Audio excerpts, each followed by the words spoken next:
support. It's unfortunate that we have people who've chosen to do what they're doing, but thank you very much. Thanks. Sorry that's happening to you, Martha. Yep, I We love Martha. All right. Are we going to, We're going to do the interview. in here? All right. Well, I think the first one we have signed up to speak. So, well, let's call the meeting to order, okay? We're going to do it in front of all these people. Awesome. I'll hit the gavel. You want to hit the gavel? Come on, bud. We'll let you do it one time. Okay. Good. All right. The meeting's in order. So I'd like to go over the agenda for tonight, and this is a little bit different than what we normally do for board interviews, but we do have a lot of folks in the audience, and so we have interviews, and it's just the interviewee here with the city council, so we don't normally have a room full of people watching you interview, so I apologize for that, for you interviewees. So if it's okay with the council, I would recommend that you interview the candidates for the 3 different boards tonight, and then hold off on making your appointments to the end of the meeting. Sure. That way we'll just speed up the process, and we can get straight to the branding and then the Rocky Branch Park Master Plan. Is that it's flipped on? So if we could do the interviews tonight and then go to branding and then Rocky Branch Park and then go back to consider the appointments for the different boards, if that's fair. Okay. That'll speed up some of the time for our guests here. All right. Are we ready for our first candidate?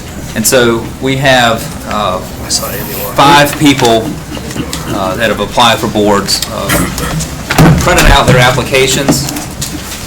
And so at your seat, you should have the applications in alphabetical order of the people you're interviewing tonight. And then paper clipped together are the applications for the people that you interviewed at the previous meetings for these same spots. So I picked these in alphabetical order. So we're going to go Leland Jackson with the ABC Board, then Andrew Miller with the Planning and Zoning Board, Elizabeth Simcox for the Main Street Board, Angela Street for Main Street Board, and David Welter for the Main Street Board. They're the ones that'll be here tonight. Yes, so it's Leland. Okay. Here. All right. Well, let's call in Leland Jackson. Yeah.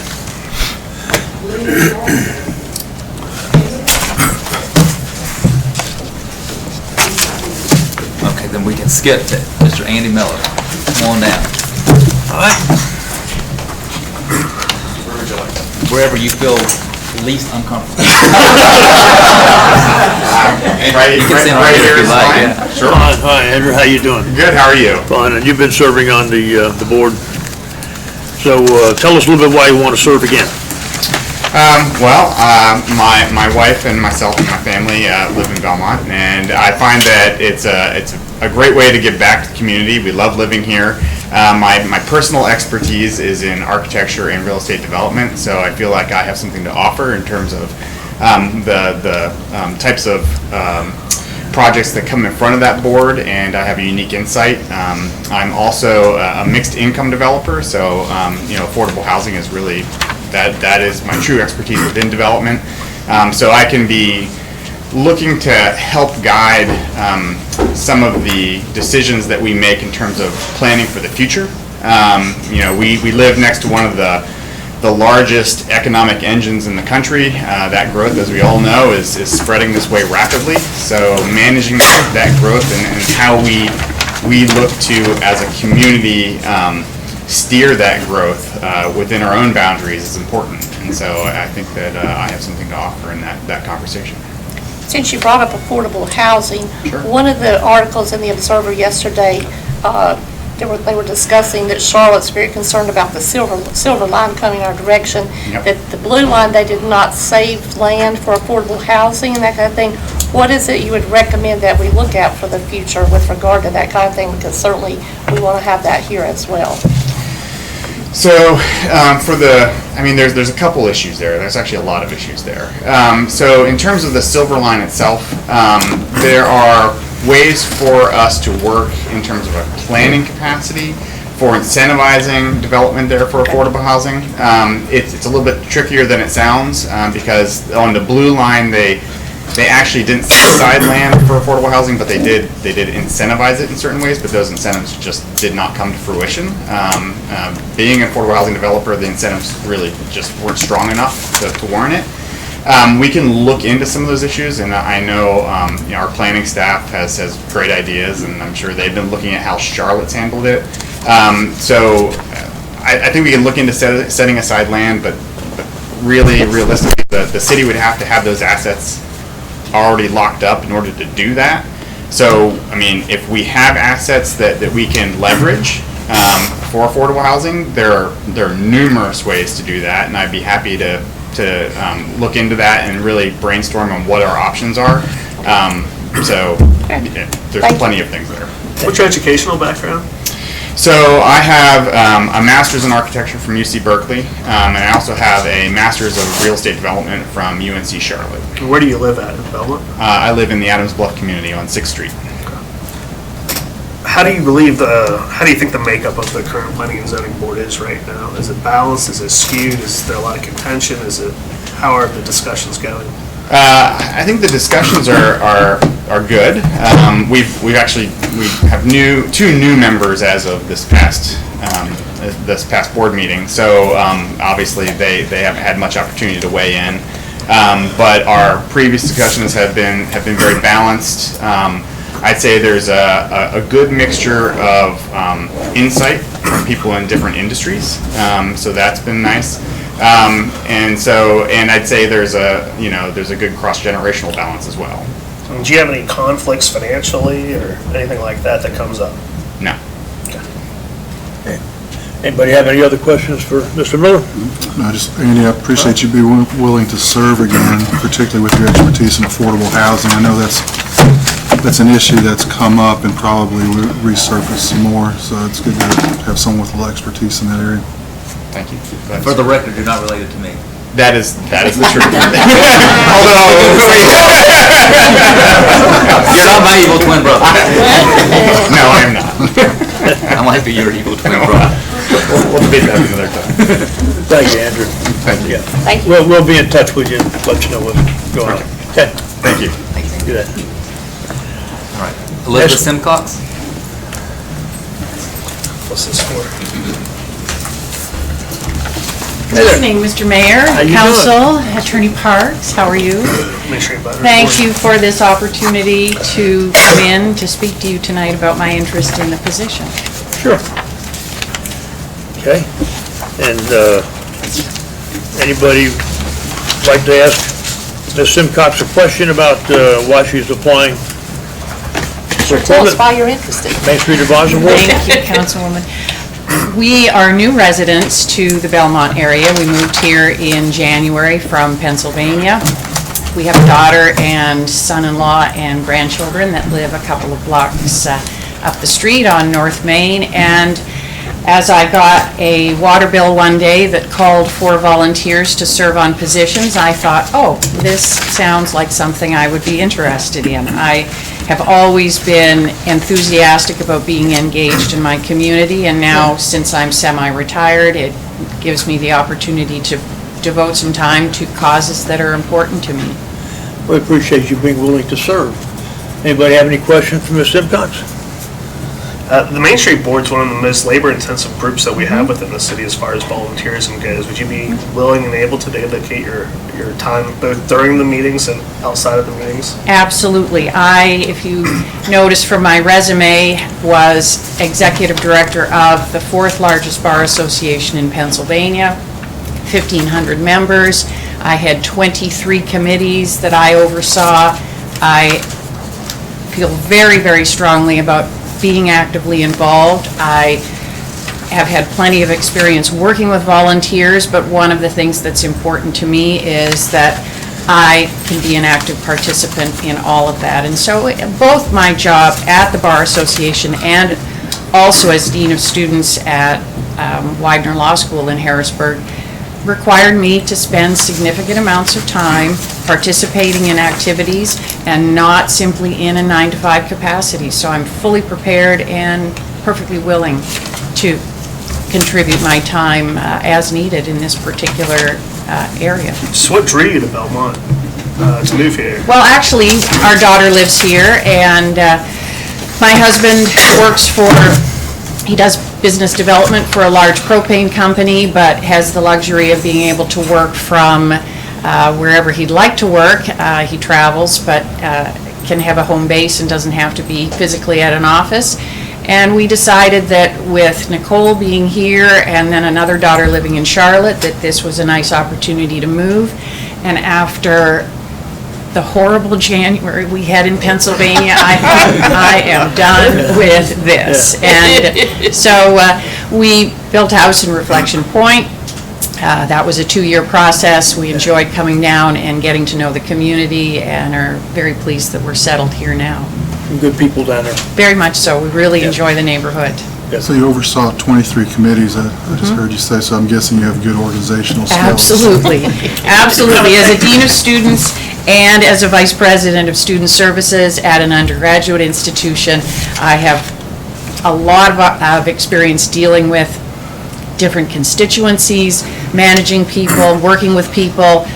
When you have to herd lawyers and herd academicians, then you learn good organizational skills. Well, I mean, with that background, do you see yourself in any particular role, or are you just open to anything? I'm actually open to anything, but the downtown or the Main Street Advisory Board appealed to me simply because I think we have a beautiful downtown.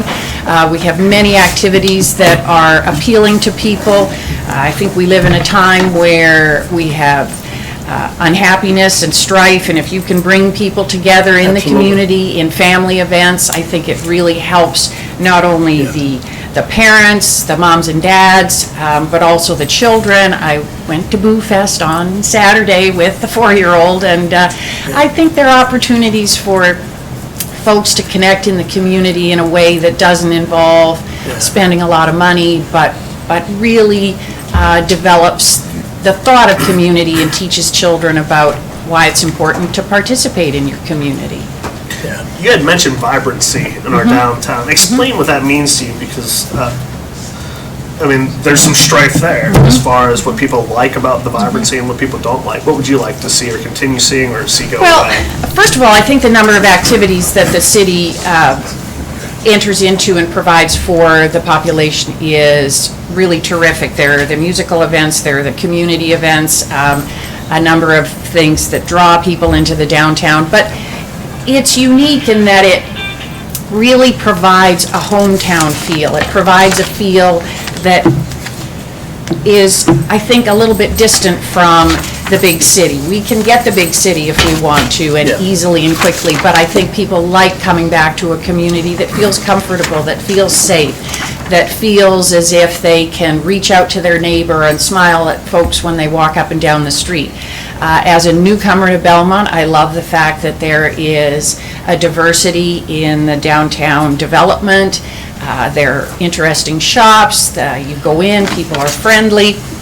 And I have always been a very big proponent of supporting the local economy. I mean, we love the shopping malls, but I think in this day and age of Amazon and shopping malls, it's so much more fun to walk up and down the street and visit people in shops and develop the personal connections that you get in a community like this.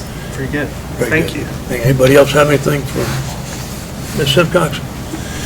I don't know whether you're aware of this or not, but we had a cruise with convertible cars around Belmont. I'm not going to mention the name of what it is because we have youngins here, but we raised $6,700, I believe, on that cruise. Very good, excellent. Cancer awareness. Yep, and and those are the causes that I like to contribute to as well. I've been a participant on a number of boards for nonprofits and for philanthropic endeavors, and I think those events are fun and important for the community.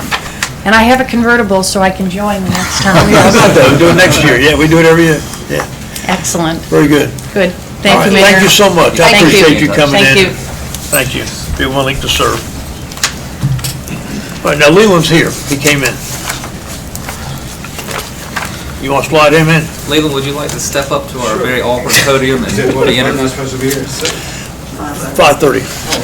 You're fine. That's all right, don't worry. It opens, open the window. That's why they put erasers on lead pencils, right? Sure. I thought I had it down on my calendar, so, sorry. That's okay. Leland, you want to serve on the ABC board? Yes. All right, tell us a little bit about why. Well, I have a personal interest. I'm level 2 certified by the Wine and Spirits Educational Trust out of London. That's one of 2 of 4 certification levels you can get.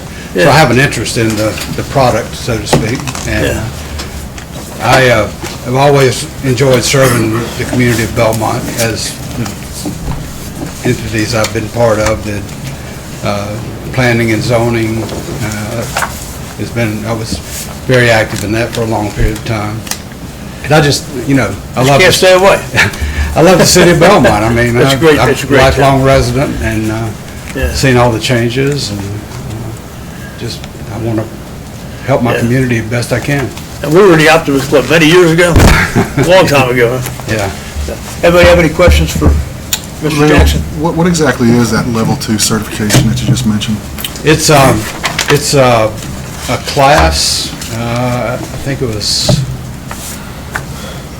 2-week class plus a closed book test. It was given at Johnson Wales University over in Charlotte. And it deals with they deal with the manufacture of wine and spirits, the growth of grapes for the wine, and, the manufacture and sales of all that as well. So it's easy to get in the spirit of things, right? Yeah. I'm glad somebody left. Ron, Mark, you got any questions for Lynn? We have a real small subsector group of the city who just doesn't want to see liquor in the town of Belmont. We have some elected officials and some small segments outside that have gone as far as to try and have our store shut down for doing different things that were wrong, but weren't the case. And I just, are you in a position to just kind of keep your head down, do the work, keep the politics and the drama out of it? Sure. I've always, when I was on planning and zoning, there were a lot of, you and I served together on that committee, and there were a lot of times that politics did enter into it, and we tried to do what was the best for the city and met the code that was established. You have the time to commit? Yes.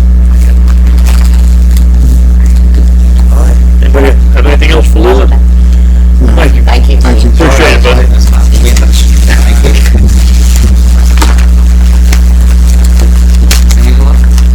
Angela. Just got back from London. Not gonna speak with an English accent, are you? My grandson has.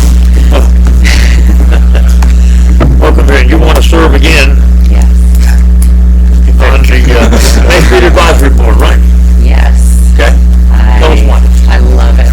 I love it. I can use my powers for good. And that's a great thing. No, seriously, I'm a marketing and advertising professional. I produce TV commercials. And that skill set requires taking something from concept to completion. And I've found that I can actually use those skills to take ideas for the community and make them real. That's an awesome feeling, and it's a good connection, with the people, and I love Belmont. We do too. Anybody have any questions? Yeah, talk about some of the art initiatives you've been working on in the downtown area. So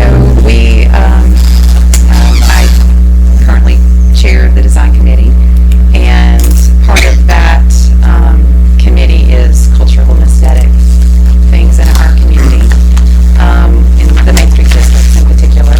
And when we looked at what was here, we had an awesome statue.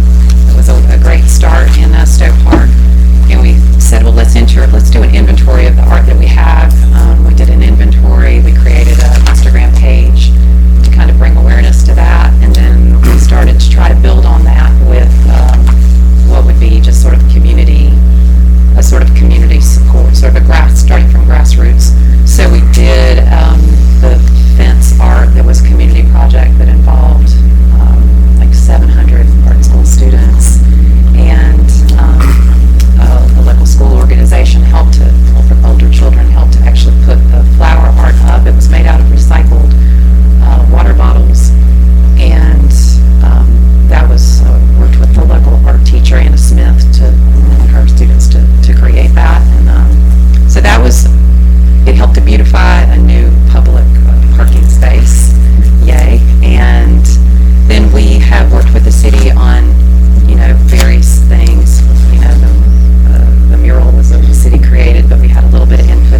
tonight. And I would like to say, just as a comment for the audience, when we started doing this, when Ron and I were here, 12 years ago, we were hoping to have qualified candidates. And now you see, with what you've seen, that we have many qualified candidates. And one board, we actually added a position because we had so much talent. So it's so exciting to be part of that. So just since you had to listen to it, you certainly can agree with that, I'm sure, as well. What I can't figure out is how all the people who just moved here know about all the openings, but everybody who's lived here for 30 years doesn't know how to find out about it. That's all I hear about. It's like there's where do we hear about this stuff? And all the new people like show up in line. Yeah, but the good thing is we have good candidates and good committees, so that's a good thing. All right. Well, that being the case, if we're done with the candidates for the interviews, let's proceed to start our meeting. First item on the agenda is second item, is the Belmont Community Branding Contact Agenda memo for Mosaic for community branding. Mr. Mayor, I wonder if I could ask a question before we Sure. start? This meeting is a special meeting, is that correct? Yes. How was it arrived at? Council voted that When did we vote? The last meeting. last meeting. Okay. We did. So what are the four kinds of meetings we have? You have a regular meeting, a special meeting, an emergency meeting, and a recessed meeting.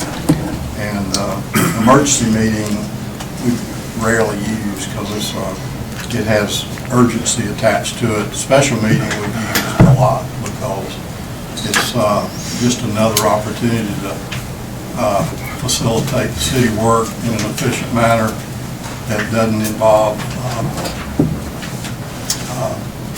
overburdening a busy regular agenda most often.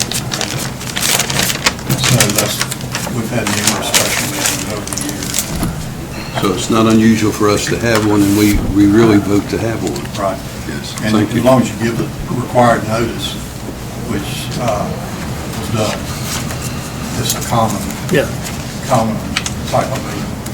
Thank you. Yeah, thank you, Ron. Richard posted on Facebook that we were having a special meeting and that he was concerned about it. So that's probably why Ron was asking some of these questions. I know you're not on Facebook, so I just wanted to make sure you were aware. Yeah. I just want to And then qualify. all the comments on Facebook were about how we're all crooked and Richard's doing the right stuff and we're crooked. That's why I don't get on Facebook. But so to be clear, we voted on having this meeting a month ago, and then we received an email on October 10th that we were having this meeting, and then we received a concern about it on Thursday. And so I guess if we're gonna have special meetings, we should schedule them further out or another way if possible to appease everybody in the council. What do you think we should do, Adrian? I mean, what would make you happy on these types of special meetings? I think we just need to move We just forward. met with all the Parks and Rec committee, and that was a special meeting, and that was at TechWorks. So, I mean, I would think this would be a little bit easier for people to attend than TechWorks. But No, I thought that we should probably attach this to our early scheduled city council meeting. When we approved the meeting, initially it was to do board interviews, and then we attached an agenda to it. So that's what I'm saying. Normally, these meetings are to interview the candidates, but then we've got them in the practice going ahead and attaching some sort of agenda to it. yeah. Now, these two items should, in my view, and that's what I said, now what people say about, whoever is beyond my control, and I did put it out there. Their views on anyone here in particular are their views alone. Well, keep in mind, we had this scheduled, and the person that was coming down, Taylor, she drove a pretty long way to come down here from Blowing Rock, didn't she? I did drive through, which, depending on where else you are in the world, may or may not be hard. I'm happy to I think we need to go ahead and Mr. proceed. Mayor, As long as we're One going to last thing is, procedure. one comment is to promote efficiency. I know the regular meeting has got two large rezonings that planning and zoning took 4.5 hours. So if you attach, This does it. you pile on another couple hours, this really doesn't make common sense to have everything like that. At a regular meeting, it's more efficient and fairer to the audience not to have them here at midnight. Yeah. I think that's one of the reasons. Yeah, that was the main reason why I wanted to have these two items on this agenda and not next Monday. Makes sense. Not to hide anything, because we do it all in public, and we put this on our city website and broadcast it on Facebook last week, and clearly people knew that we were having a meeting because the room is full. But if we did it next Monday, our process is to have the rezoning hearings first. That only took 4.5 hours last Thursday, so right now, we'd be at about midnight. And I think it's more fair to the audience and to our public to have this discussion at 6 p.m. or 7 p.m. than 12 a.m. or 1 a.m. And plus, I go to bed at 9, so by 9:30, I get really cranky. Mr. Mayor, I just wanted to make sure that the audience understood that this was done by procedure, and I think we should Yeah, we go followed all the forward general with the statutes. agenda. Thank you. Go ahead, John. Yeah, and I knew it was legal to do this too, so, okay. All right, very good. So, Mayor, I'll introduce this topic and then turn it over to Taylor Broyhill from Mosaic Civil Studio. So, included in this year's budget was funding for a community branding program. As you know, we don't really have a brand for Belmont. We use the city seal as a sort of default logo. You see it, behind you. It's on the screen. Our tagline is the City of Diversified Textiles, and that's probably an outdated tagline. We've not had any real effort to update that over the years.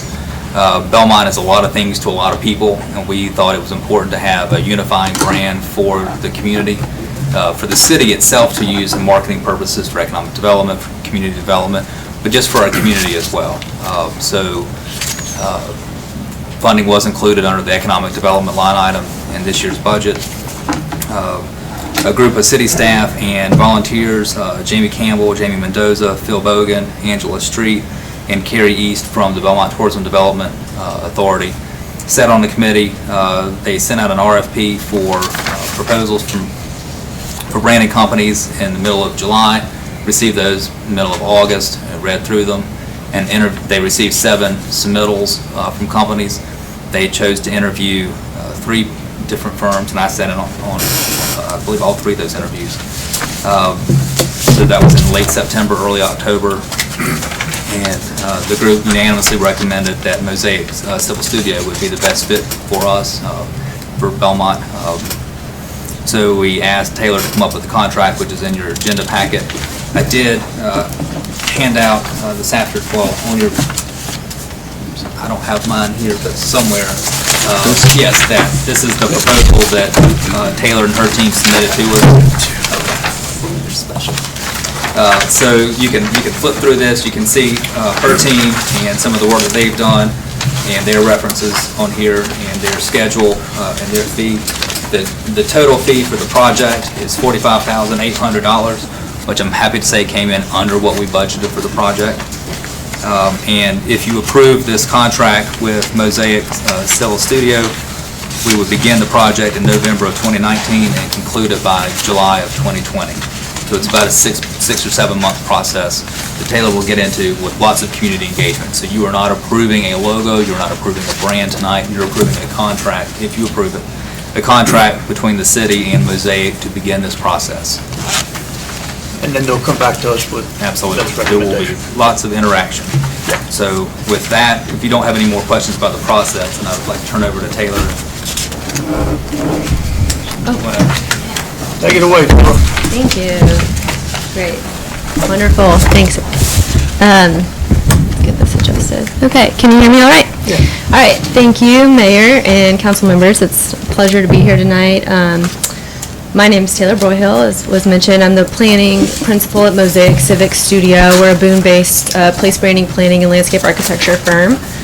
We work with community organizations, local governments, and commercial entities throughout the Southeast to design inspiring places and really empower communities through authentic and context-specific planning and design. So my purpose here tonight is just to provide some more context around place branding and the contract you're considering, what it is, and a little bit of insight into what we'll be doing here in the city of Belmont. So when we talk about place branding, I think it's first important to kind of define what do we mean by that term, because I'm sure several things may come to mind, like is it a logo, is it a tagline, is it a billboard on the side of the interstate? Well, those things are not actually the brand itself. They are just expressions of the brand. So they are a result of the branding process, and they can be. But place branding as a process is really a community-driven visioning process. So it's aimed at getting closer to consensus on the community identity as well as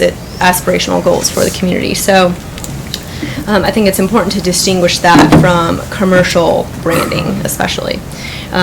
Place branding is a component of placemaking that should inform planning and design. It's a storytelling tool. It's a way for Belmont to broadcast its urban identity to the world.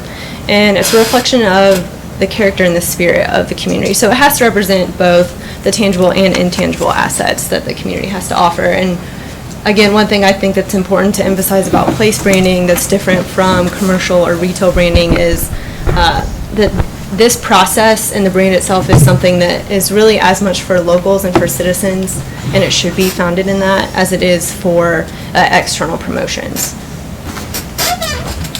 So we engage in place branding because it answers some vital questions about the community. So who we are as a community, how do we tell our story, and who and what do we aspire to? So when you go through this process, there are significant implications for community and economic development.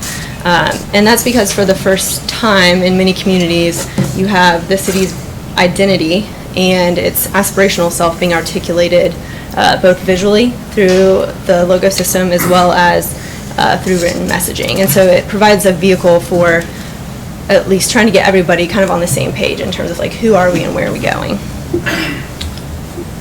So in terms of community development, place branding can help you establish a unified vision for the future, focus community efforts on projects and initiatives that are on brand with the city, build community pride and increase cohesion, and it creates a shared vocabulary for the city and for the community for, you know, how does Belmont talk about itself when it talks about itself to the world. So the most important thing though that a successful place branding campaign does is it discovers and it reinforces the existing personality, spirit, and character of a place.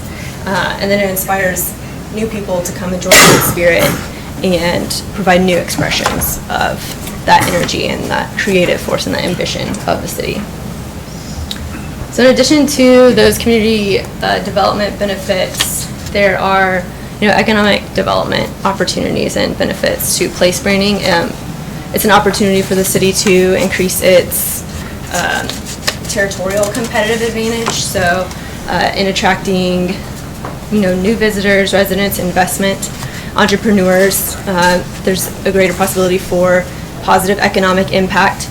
But I think the real economic tool of place branding is not just does it can it attract more people, but it really is aimed at attracting investment and new business owners that are going to be a good fit for the city. So with the brand, should the city adopt it, you have a tool for communicating to the world, this is what you can expect from the city of Belmont. This is our identity, this is where we're going.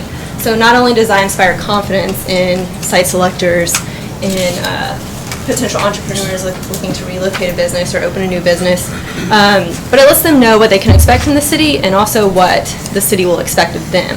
So not only, just people know what they can expect from coming to Belmont, but they have this sense of, their civic duty, either as private citizens or as corporate citizens, that are contributing to the cultural fabric and the well-being of the community. So this leads to a higher likelihood of attracting new investment, new residents that are aligned with the city's brand and with its values, and that are going to come here not just add to commerce, but are going to really work towards the success of the city as a whole from a community standpoint. So a lot of opportunity here in the city of Belmont with this initiative. We've talked about growth here just previously in some of the interviews that happened earlier.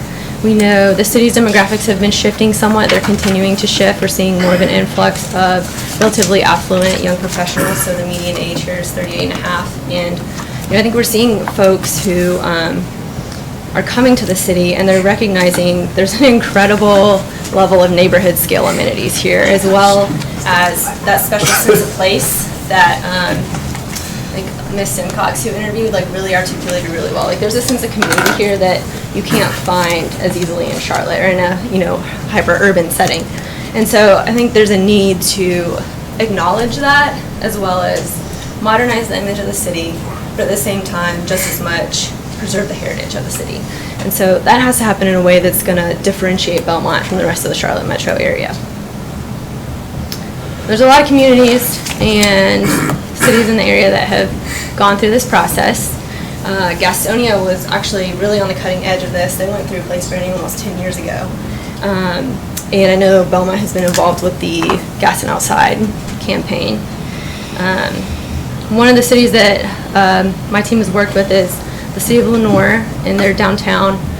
They went through this process a few years ago, and my team and my staff worked with them on the stakeholder engagement phase, as well as developing several pieces of promotional collateral that the city's implemented.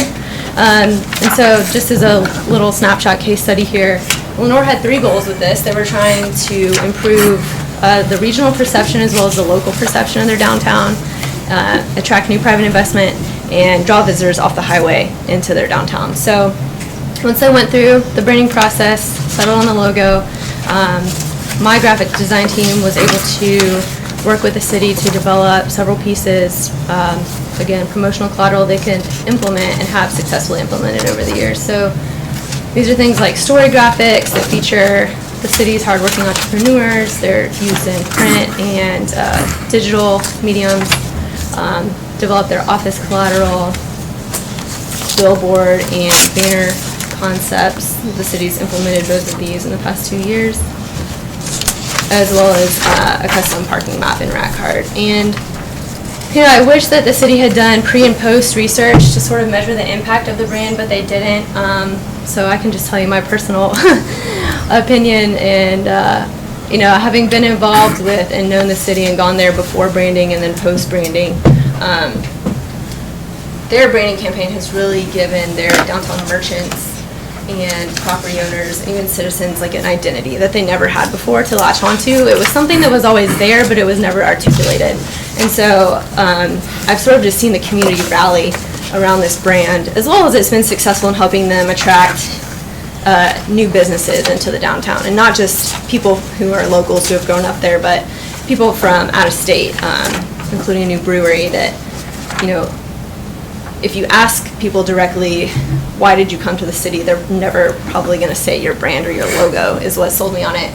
But the expression of that and sort of the sense of place and the feeling that I can communicate is something, again, that I think makes clear to people who are looking what the community stands for. So here in Belmont, we'll use a similar 5-phase process that we use in Lenoir. So this will begin with a discovery and competitive analysis, followed by development of the brand strategy, and phase 3 is creation of some preliminary messaging and style directions, followed by fully refining and developing that visual brand, and then phase 5, developing that implementable promotional collateral. Arguably the most important phase up there is the first phase, so that's discovery and analysis, and that's because that includes some really critical stakeholder engagement that's going to set the tone and the direction for the entire branding process. So here, that's going to include a visioning session and city tour with the brand committee, as well as a full day of interviews and focus groups with key stakeholders, and an online survey for key brand stakeholders as well. And so we'll be working really closely with the city's branding committee to keep council updated and involved in the process throughout. So I know it's a pretty brief explanation of place branding and whatnot, so I'm happy to answer any questions that you all have. That beer kegs are not going to be in the logo, are they? That's part of our brand now. You know, who can say we haven't gone through the process, but if the mayor doesn't want it, we don't have to have kegs in the logo. That was a joke. Well, let me ask you, once Sure. a brand has been decided upon, who carries that work forward? I may have missed it. Does Mosaic carry it on? Yeah. Or the Main Street Board? answer too soon. So part of this process does include some baseline promotional collateral that we'll develop once the brand has been determined. So that's going to be some things like office collateral, like you saw, like business card stuff for city staff to use. It's also going to include a promotional video, a brief promotional video, and pieces of micro content that can be used on social media for promoting the city. It will also include developing some of the story graphics that I showed you. Again, those can be used whether you want to buy an ad in our state magazine or whatnot, or just through a digital medium. And so we've included, as part of this process, some of that first level. Here's like your starter pack, right? And then additionally at the end, we'll provide a complete brand guidebook that's going to outline your phased implementation plan. And so that's something that I think working through this process is something that I'll have to better be able to answer at the end when we say, okay, here's what you need to implement, here's what your phases need to be, and here's the responsible party. And so a lot of that, it will be on the city to implement, the brand, how they see fit. Okay, well, the reason I asked you, we have a travel and tourism board here in Belmont, and they echo and seem to do a lot of the work that you're proposing in branding. I think right now they've branded the city of Belmont on their website with Southern Charm Blossoms. That's right. So if we come up with a different branding, I'm just concerned, are we going to have to be pitching two different brands, one through travel and tourism to the public, or you guys seek to kind of meld into one brand? Yeah, I think that certainly, the goal is to have all these people at the table, when we're having these discussions, and try to come to a consensus on that. Ultimately, I know they are two separate boards, so it's up to the city and up to the TDA board to decide what to do with those brands. But certainly, the ideal is that there's a cohesive brand for the city and the community, because people outside, they don't understand the distinction between the TDA and the, all the different boards. They just see Belmont, and so that's the ideal. But I think it's something that we've got to work through in the process and see how it shakes out at the end. And so. Yeah, we have our county travel and tourism director sitting in the audience with us too, and I've known him a pretty good while. And on the travel and tourism board that most of us have served on, I think the biggest thing that Belmont has going for it is the people of this town. It's just a great town, and I think we need to emphasize the fact that it's such a friendly town. That's important to do that. For sure, that's definitely been my experience. So. I took note you had a kiosk map. Talk to us about what kiosk importance or what you involve with your branding with regard to that in Lenore. Yeah, so this was a specific need that the city had, this map to help people find where public parking was during festivals and events. So this map was actually a large format map that went in a large 36 by 48 kiosk in their downtown, as well as a small snapshot of that on a promotional rack card that they had. And since we already have a kiosk, is there a way to incorporate some of what you're talking about with regard to that, or how would we have to have something additional?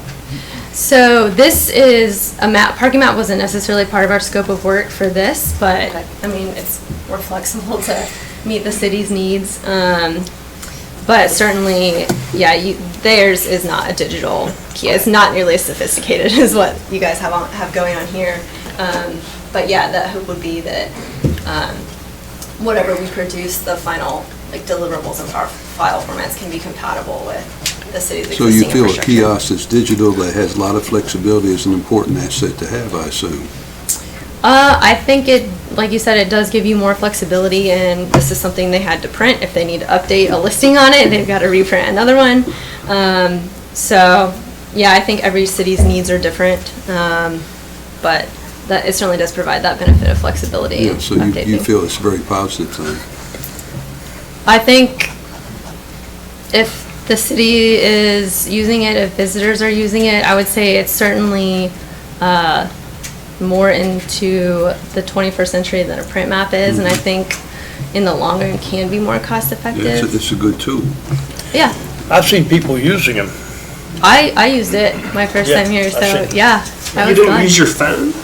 No. I was attracted to All right, Taylor, I have a question for you. So White Blaze Marketing, that's your partner firm? They are. And how many proposals have you all pitched together, and what makes them a good fit for Belmont? So we have done to date 3 projects with them. And they're a firm that I really trust their work on. They are from small towns of small towns. They, promote themselves with a bent toward outdoor tourism, but I think they understand the need of a smaller city versus like larger firms, and so they're just a good they mesh well with our team, and their skills are top notch, even though they're a small firm. I think so. So when we kick off this process, I've done a lot of these marketing things with Gaston outside and stuff from the beginning, but I'm thinking more of specific to Belmont when we did the comprehensive land use plan where we updated. We had to separate out into different neighborhoods and groups to do that, and then get participation from residents in all different places. I mean, what's a good sample group of people? We have a town of about 11,000 folks, and obviously a lot of them don't participate. How many people do you think we need to get a good comprehensive vision to move forward, or how many different subgroups do you think we need? What's that look like? I think it's it's less of a hard number, and it's more of a what categories and viewpoints are represented, like who's at the table versus the hard number. So, and in every community that's different. So, here it may be we need to involve the Tourism Development Authority more in that, or this is something we're going to have to brainstorm with the branding committee, because I haven't fully immersed myself in the city of Belmont yet, but I will. And it's really just who are your biggest players, who are your biggest brand stakeholders, as well as looking at folks who are going to be the early adopters, who are going to be your champions once you implement this and you want to bring it forward. So it's one component of it, and then there is the opportunity to kind of put some preliminary designs and messaging out to the public if that's something that the city determines it wants to do. I have never actually worked with a community that went full-blown public engagement on a brand strategy. So, I would say, I would caution any community that just wanted to keep it to the singular branding committee. I think that's where a lot of good ideas are going to come from, and that committee is established for a reason, for their expertise, but you've got to go beyond that. And like I said, I think place branding has to be really based in the community's identity, and in your, what is your downtown business association, think about that, your TDA, your, your major employers. Maybe it depends on, again, working with the committee in City South, like who are we going to bring to the table, what are the biggest voices we need to hear from, and so. I think my biggest concern with all this is how we carry it forward once it's done. The Gaston Outside brand, I think we funded it. I'm not talking about the city of Belmont, but that organization funded that for 3 years. After that, they transitioned to local staff to continue the brand going. And I think if we're going to do this, we need to know who and how we're going to kind of carry forward with it. And so I assume staffs might have talked about that. So I think my questions would be for Adrian at this point, like how do we wrap this up in July, remove Mosaic, and hand that off to somebody else? Because if we don't carry it forward, it's just going to, it'll die quick, right? Right. Yeah, I think a lot of that is built in, and I think staff has the foresight to say that we need some of these pieces to begin with, and that's going to give the opportunity to go ahead and implement the brand in several ways. But then, like I said, at the end of this process, we're going to compile all of our market research, all of our community engagement, and our recommendations into an implementation plan that can be phased year 1, year 2, depending on the city's needs. And once you kind of have that machine up and running, it's more of a maintenance thing. In the same way that the city is now using the seal, we'll replace that with that logo. But like I said, it's not just the logo. So this is going to be in the way that the city communicates. This is going to be through the way that, you know, the city makes, even so far, I would say ideal place branding is to inform the way that the city can make decisions about things that are on brand. Like, are we being true to ourselves with this decision? And so it goes a lot further, in my opinion, than just the logo. Well, there, I mean, when you were mentioning stakeholders, you're identifying a lot of businesses and a lot of major players, I guess, in town, but what level of community involvement will there be from the citizens? Are you going to have community meetings, focus groups from them at all? We have not settled on necessarily exactly what that community engagement piece will look like. My preference is to, you know, again, working with city staff and with the branding committee, determine that, because they know the community best to know like what that forum would be. I don't, maybe you'd have a high level of online engagement here, maybe you wouldn't, but that committee and staff is going to know that better. We have a high level of online engagement. Yes. Okay. So maybe that's a good method. You know, I think the point at which you bring the community in is when you've got something to respond to in terms of like visual and messaging, and so that can actually have like a meaningful impact on which direction brand might go. It's just out of curiosity, what's the population of Lenore? Is it a big town? It's 18,000. It's 18,000 people. It is. Pretty good size city. It's a good size. It's 50% bigger than us. Y'all are creeping up there, though. So Adrian, just to recap this, how do we get to this point here? Was there citizen involvement? So it's been a staff-driven process so far. We have had representatives from the Main Street Advisory Board and the Belmont Tourism Development Authority. So those would be us for our citizen volunteer members of that committee. But the goal would be to make sure that we have a brand that our community embraces. I think the worst thing that we could do is to develop a brand in-house and roll it out and it not reflect anything except for what the council wants or the staff wants. So we're really proud of it, but it doesn't represent the community at all. So community engagement is going to be critical in this, and we'll figure out the right mix of talking to key stakeholders, and maybe it's a few people that represent a larger group of people from around the community. So you say it's something that we're going to get a lot of involvement in. It's not going to be something that we decide on. It's going to be from the community being brought to us. Yes, sir. Yes. Won't work if we won't work otherwise. I know. If people don't buy into it, it won't Right. work. My opinion of what's good is not so good sometimes. Is this a priority for city funding? I know it was in the budget. Yes. Okay. So I mentioned to you in my email on Friday that I was at the International City Managers Association Conference last week in Nashville, and we are doing most of the things that are best practices for towns, especially small towns. One thing that we're not doing that a lot of towns are is branding.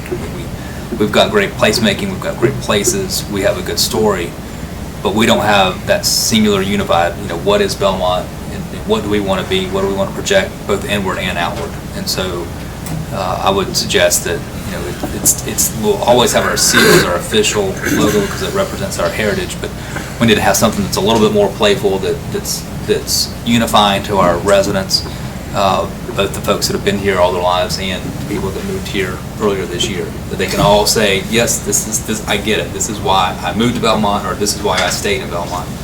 So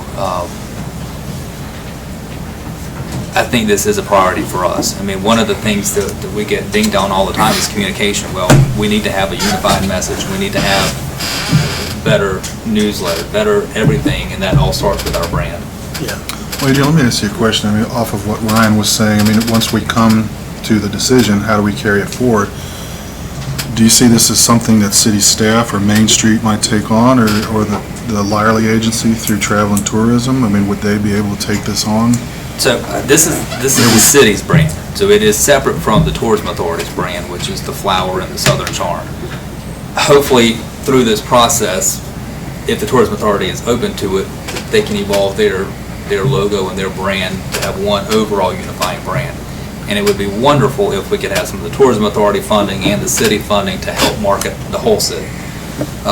But I see city staff carrying the branding going forward, probably housed with the city clerk / public information officer, because it's marketing. But I'm sure that with the importance that downtown Belmont has to our entire community, the Main Street program is going to be heavily involved with it. If we get to what Taylor said, that we know what is our brand, and when we make decisions, does the decision further our brand or hinder our brand? That's probably going to be in land use decisions, that's going to be in recreation decisions, and so I think all the entire staff is going to be involved in implementing it, but I would say the city clerk / public information officer would be the lead person, the one point of contact to handle this going forward, but certainly would delegate depending what the issue is. Yeah, and the time process on this, Taylor, is how long? How long are we dealing with Yeah, this? so we had looked at finishing this up right around the end of the fiscal year. How are the folks in Cramerton dealing with theirs? Didn't they change theirs to the goat or something? They use the goat and the boat as their sort of playful marketing program. They've got that on hats and shirts and stickers, and it's everywhere. They've got the little goat statues around town. I don't know how they use that officially versus their I know they still use the corporate seal, on their official thing. They use that as their sort of fun, playful side, representing their outdoor spirit and perfectly with the river. That's pretty cool. Well, I think we need to do something. I mean, City of Diversified Textiles was accurate at one time, but right now it's a segment of history. I think it's an uphill battle, but we got to try. So Adrian, Anytime you got to take an old brand and rebrand, it's just so difficult. So you recommend that we go forward with this, and we would consider to ask Travel and Tourism to help us fund it? Well, not to help, but for this, my recommendation for tonight's action is to adopt or to approve the contract with Mosaic so that we can get this project started. Travel and Tourism will be one of those key stakeholders that we meet with on the front end, and they're either going to say, yes, we're open to maybe evolving our brand and our logo to something with the city, or they're going to say, no, we love what we have, but we're not going to change. And either one is fine. It'll be the right decision for that board. But we're hoping that we'll have a unified message for the whole So you're hoping city. there'll be a discussion? Well, there'll certainly be a discussion. All right. That being the case, we want to entertain a motion Thanks, Taylor. for a contract. I'll make a motion. We approve the contract. Got a motion on the floor? I'll second it. Got a second. All in favor, say aye. Aye. All opposed? All right, very good. Thanks. Thank you, Taylor. Is he taking a short break? All right. Mayor, can we take about a 5-minute recess? We sure can. Yeah, that's good. Thank Sure you. can, yeah.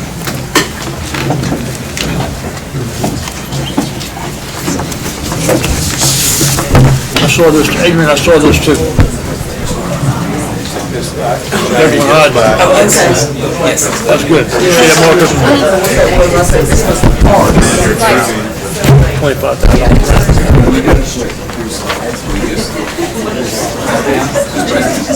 You did better than I thought.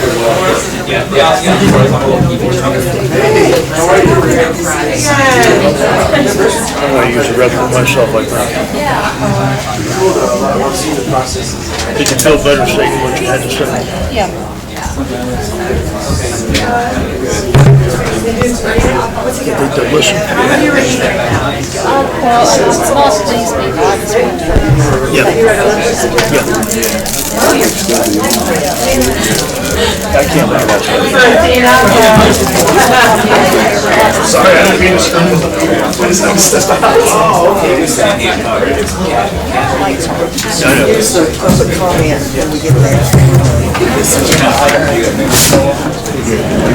Yeah, how much time?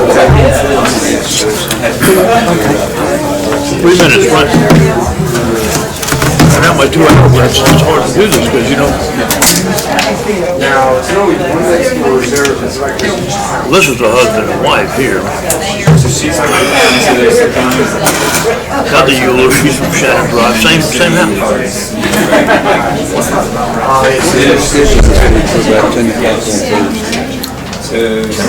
Thursday is wide open. I think let's go to the resolution. I'm going to ask them about penalty people who could call me and things. And we're going to meet in here at 10.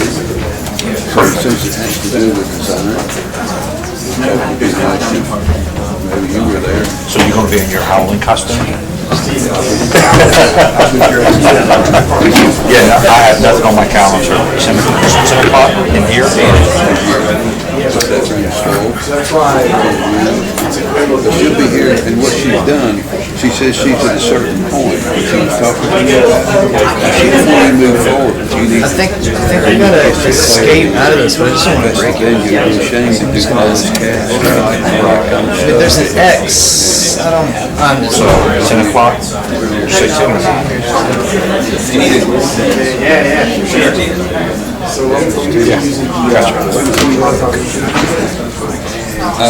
I enjoyed being with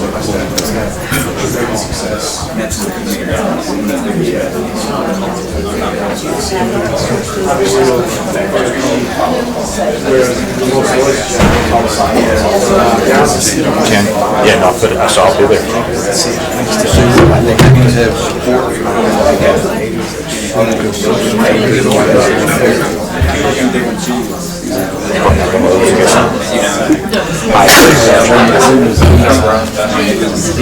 Oh, I was impressed. I was impressed with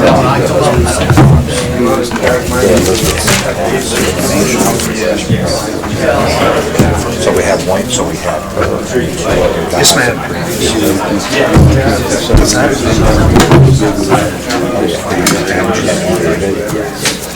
I'd like to just add this lady. I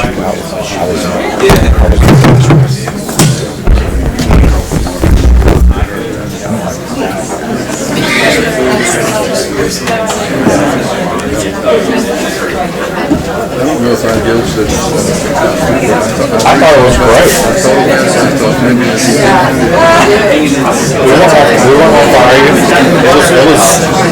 That was a lot of serious stuff. Yeah, that was. Thank you for doing that. Deborah, did you get the sign-in sheets?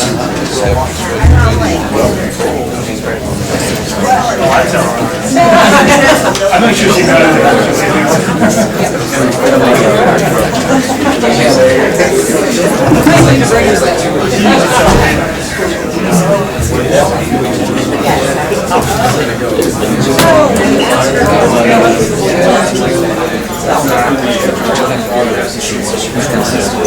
Do you need her?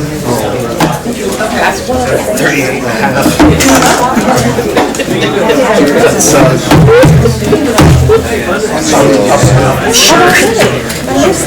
Every small town street has an age. Everybody else is aging.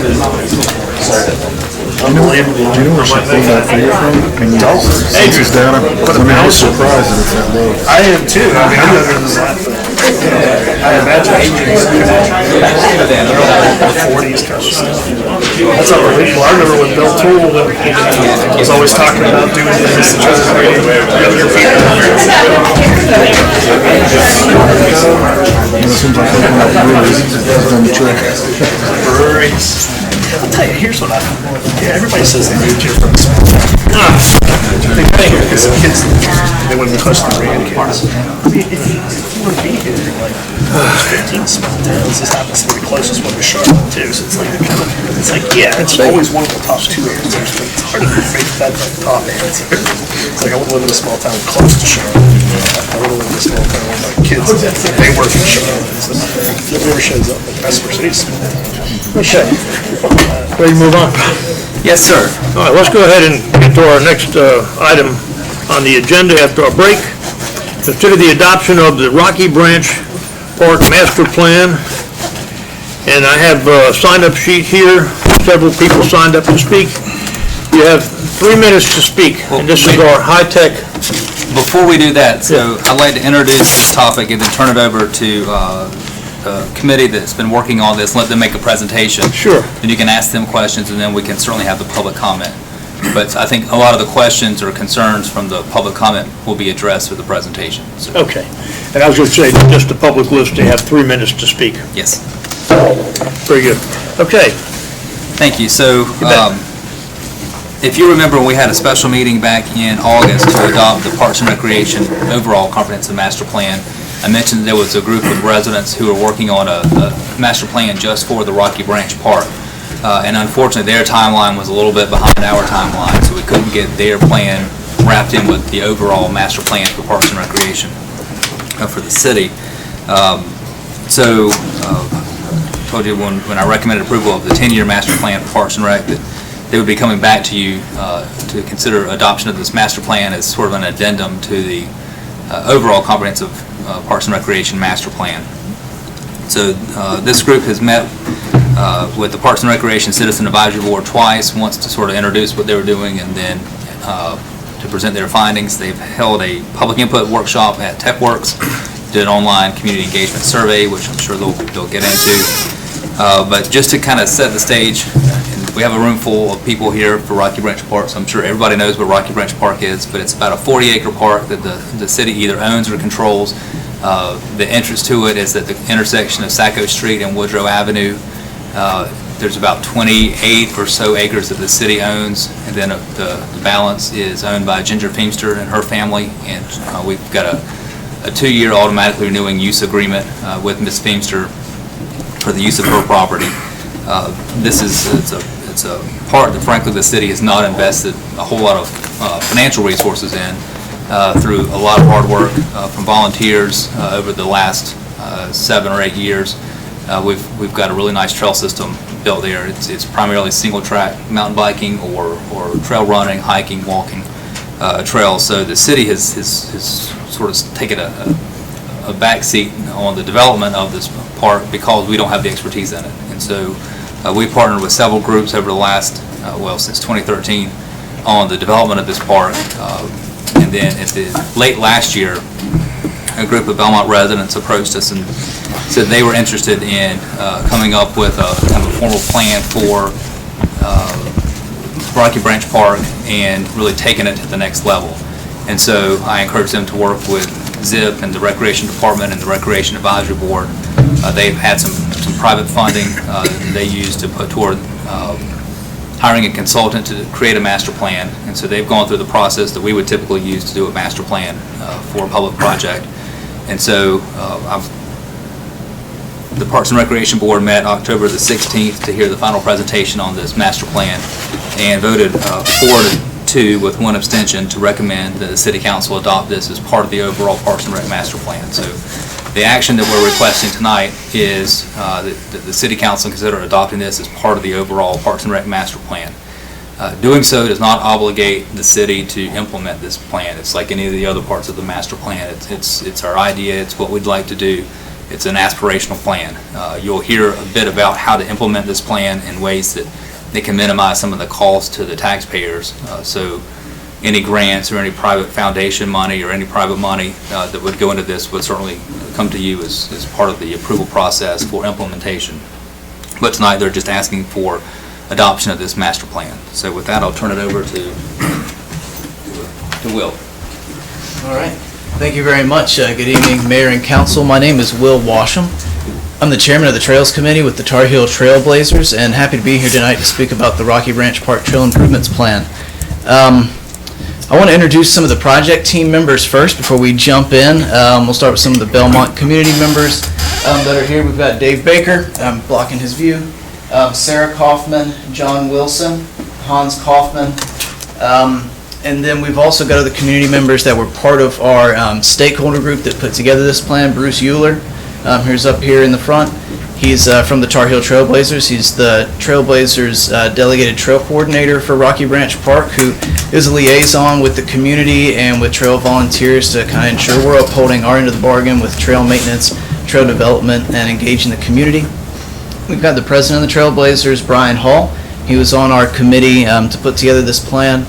Our vice president, who's not in the room, Evan St. Clair, was on that committee. Mills Davis was on the committee, Belmont citizen. There he is in the front row. You changed seats on me. And then I was a part of that committee as well as the Trailblazers Trail Committee chairman. A little brief background on the Tar Heel Trailblazers. If you don't know, we're a nonprofit organization that was founded in 1990.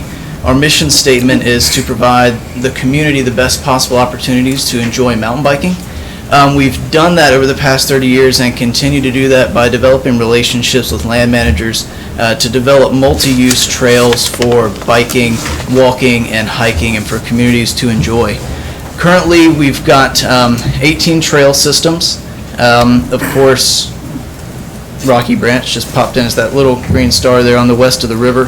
We are the organization that Adrian was mentioning that has the MRU with the city to develop and maintain the trails at Rocky Branch Park. We've also got 17 other systems throughout the region. You can see our footprint's pretty large, and this isn't even the breadth of the entire mountain bike trails available in our community. Of course, we have the Whitewater Center, which maintains their own trails. But we work with local governments like yourself. We also work with other land managers like the North Carolina State Park System. We developed the very first mountain bike trail system in North Carolina State Parks and their entire system at Lake Norman State Park. And we also work with the National Forest Service out there in Uwharrie National Park, or National Forest. This plan is really a product of a community-driven planning process. As Adrian mentioned, there were a group of Trailblazer members and Belmont residents that came forward with some enthusiasm and great energy to take a look at Rocky Branch Park and see what we could do to bring it up to its fullest potential. We worked on this plan in conjunction with Community Trail Design. They were our consultant. They are a well-recognized firm nationally and internationally that specializes in trail planning, trail development, and construction. So we were really pleased to have them on board with this plan. They're actually based out of Charlotte. So with that, I'm going to turn it over to the rest of the project team to run through the Rocky Branch Park Trail Enhancement Plan. Thank you, Will.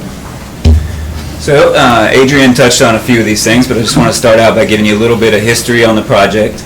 In December 2018, the Tar Heel Trailblazers received a private donation from a resident of Belmont for $25,000, and that was dedicated to enhancements and improvements at Rocky Branch Park. So they got together with a group of dedicated community members in February 2019, kind of kicked off the project. We came up with a community vision at that meeting.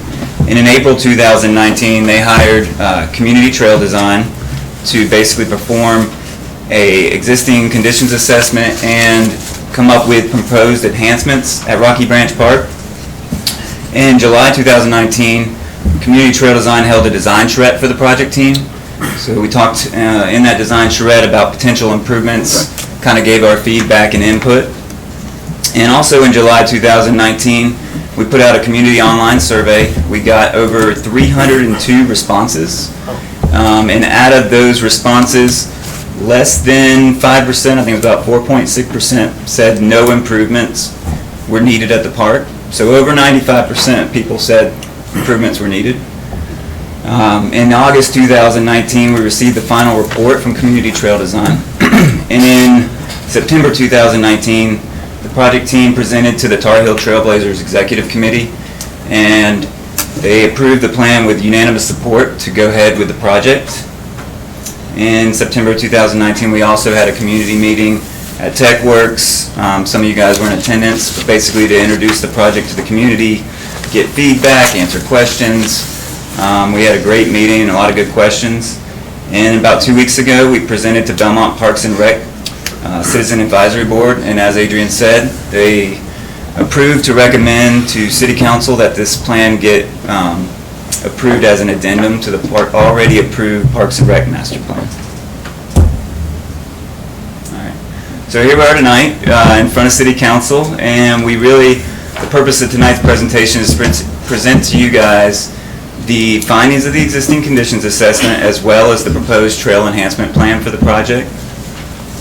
Our official request tonight, as Adrian already said, is to ask for your approval of the RBP Trail Enhancement Plan as an addendum to the Parks and Rec Master Plan.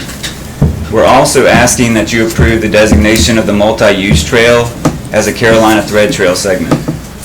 The first ask will help us kick off our fundraising phase of the project, and the second ask will allow us to work with the city and with Carolina Thread Trail to designate the multi-use trail and amend their Carolina Thread Trail Master Plan so that we are eligible for grant funding in the spring for Carolina Thread Trail. Okay?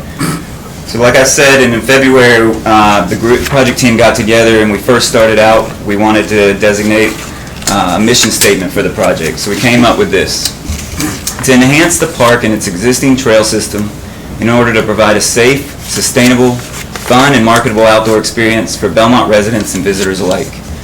We also came up with some goals. So as part of the goals, we wanted to include a more diverse user group, including walkers, runners, and mountain bikers of all skill levels.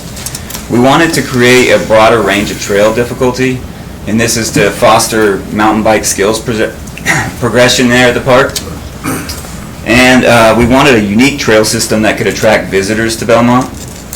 And we wanted to connect the visitors and residents of the park to downtown Belmont.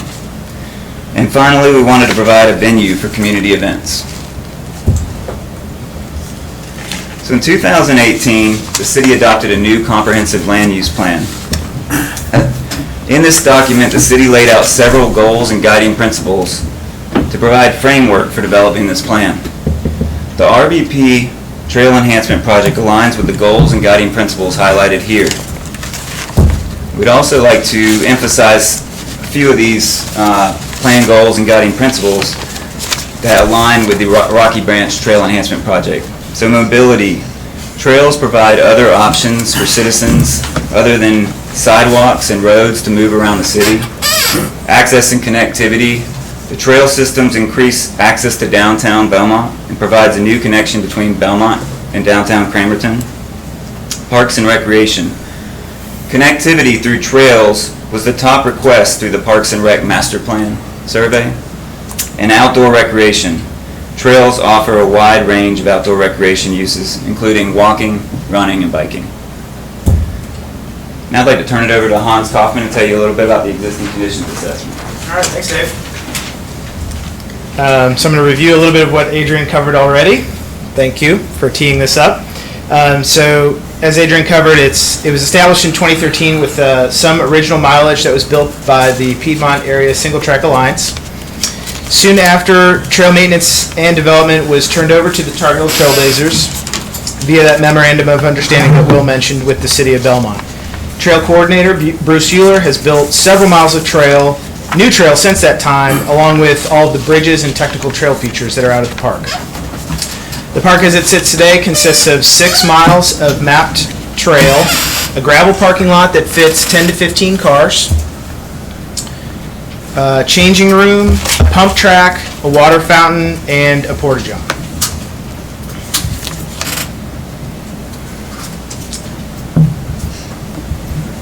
I'm missing a slide. Okay. So just a little bit of navigation and education about the park. It is 44 acres, as Adrian mentioned. It does consist of 4 parcels, 3 of which are city-owned. So parcel D on this map contains the gravel parking lot that's existing. Parcel C is the primary gateway to the park, which is a sanitary sewer easement. Parcel A is the most canopied and topographically diverse section of the park, and it abuts Reed Park at the very top right corner of the map that you see here.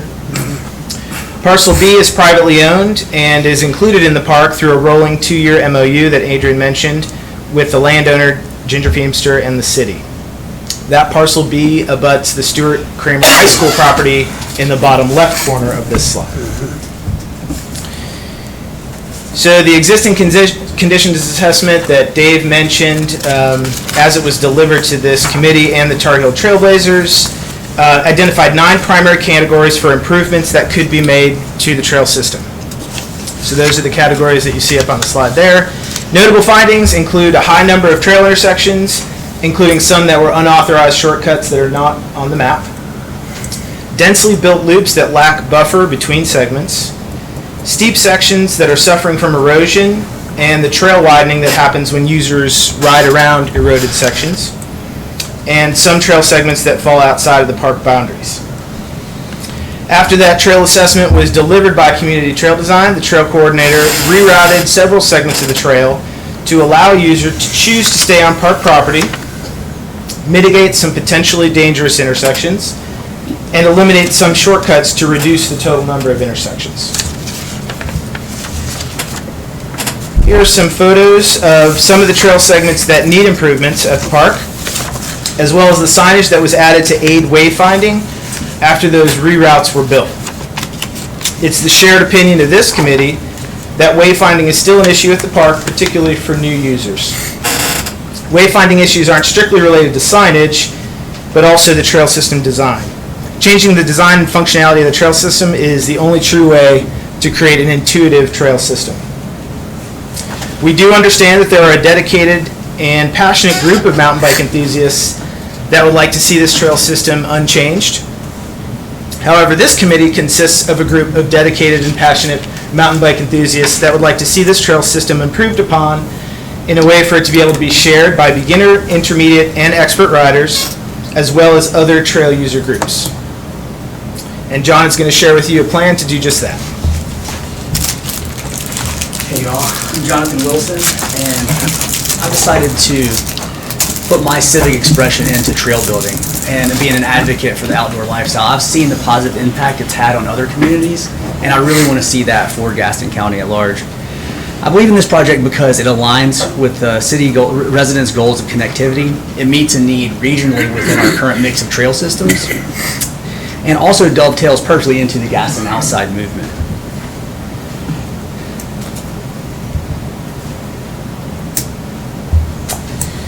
The Trail Enhancement Project is going to improve RBP in 3 distinct ways: inclusion, quality, and progression. So I have the pleasure to speak to you guys about how we can achieve this. First, I'd like to discuss inclusion. Inclusion in this context means to me user groups who currently aren't able to use the park for a myriad of reasons, whether it's connectivity, accessibility, or navigation. So I'd like to present a little bit of a use case. That may be suburban walkers who would rather be off of city streets and use an outdoor system like the trail system out there, or moms and kids looking for an outdoor adventure. We've listened to those folks, and this trail segment is how we intend to increase access. This is the new multi-user access trail. So this trail corridor actually creates a spine or a backbone for the park. It allows for future phase build-out, access for emergency personnel, and will vitally connect with the Carolina Thread Trail. So what will it do? It actually provides connectivity. As you can see, it connects from Sacco Street all the way over to behind Stuart Kramer, where there's an existing pieces, like many different segments of trail that comprise the Carolina Thread Trail. And so eventually we can actually tie all that in to go to Cramerton, McCadville, and even beyond. You can use this trail to go bird watching along the watershed of the South Fork, or pop over to Belmont from Cramerton. And what we're also looking at is what we call the Gaston Epics. It's a ride that starts in downtown Belmont at our current parking facilities there. And we utilize the trail system to RBP, some roads, some other multi-use access trails, and go all the way to George Poston and back and finish in downtown Belmont for a meal. It's about 35 miles and is a really beautiful way to spend an afternoon in Gaston County. So this trail also provides a solution to a critical problem, which is navigation in the park. As you guys have seen and heard, it's confusing. So here's the brilliance of this concept. We're going to take RBP from 60 plus intersections and divergences to 3. We're going to create 3 hubs with 3 zones. This makes the park more user-friendly and navigable by all. Here's a few specs for the multi-use access trail. It will have a smooth and stable tread, be 5 to 6 feet wide, open sight lines with plenty of room for passing, and be about 3/4 of a mile in length. So now we're going to focus on our beginner zone and change the use case a little bit. This might be the budding mountain biker who's never really ridden in the woods before. Walkers, hikers, and trail runners looking for some exercise. It's designed for cross-country and novice riders alike. So this is where you'll want to learn to ride in the woods or just do some laps and get plenty of exercise. It's going to be smooth and predictable tread, 36 to 48 inches wide, with optional lines and features. It'll be minimally rugged and very playful trail. It'll have about 1.2 miles of trail with no obligate technical features. So phase 1 includes the multi-use access trail, which is the vital linkage to the Carolina Thread Trail, the trail hub signage, and construction of the green zone, or the beginner trail, with 5 radical features.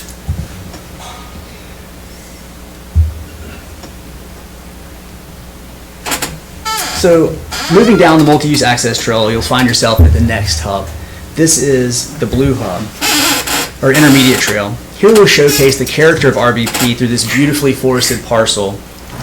This is where we'll focus on the quality of professional trail design. Highlights of this zone will include professional trail construction, which will introduce riders to stone and wood features, rock gardens and stone berms with intricate turns, embedded obstacles, higher speeds, in-slope switchbacks, and traditional turns. Man-made features and terrain manipulation will help augment the terrain. It'll feature over 700 feet of rock work and 7 technical trail features.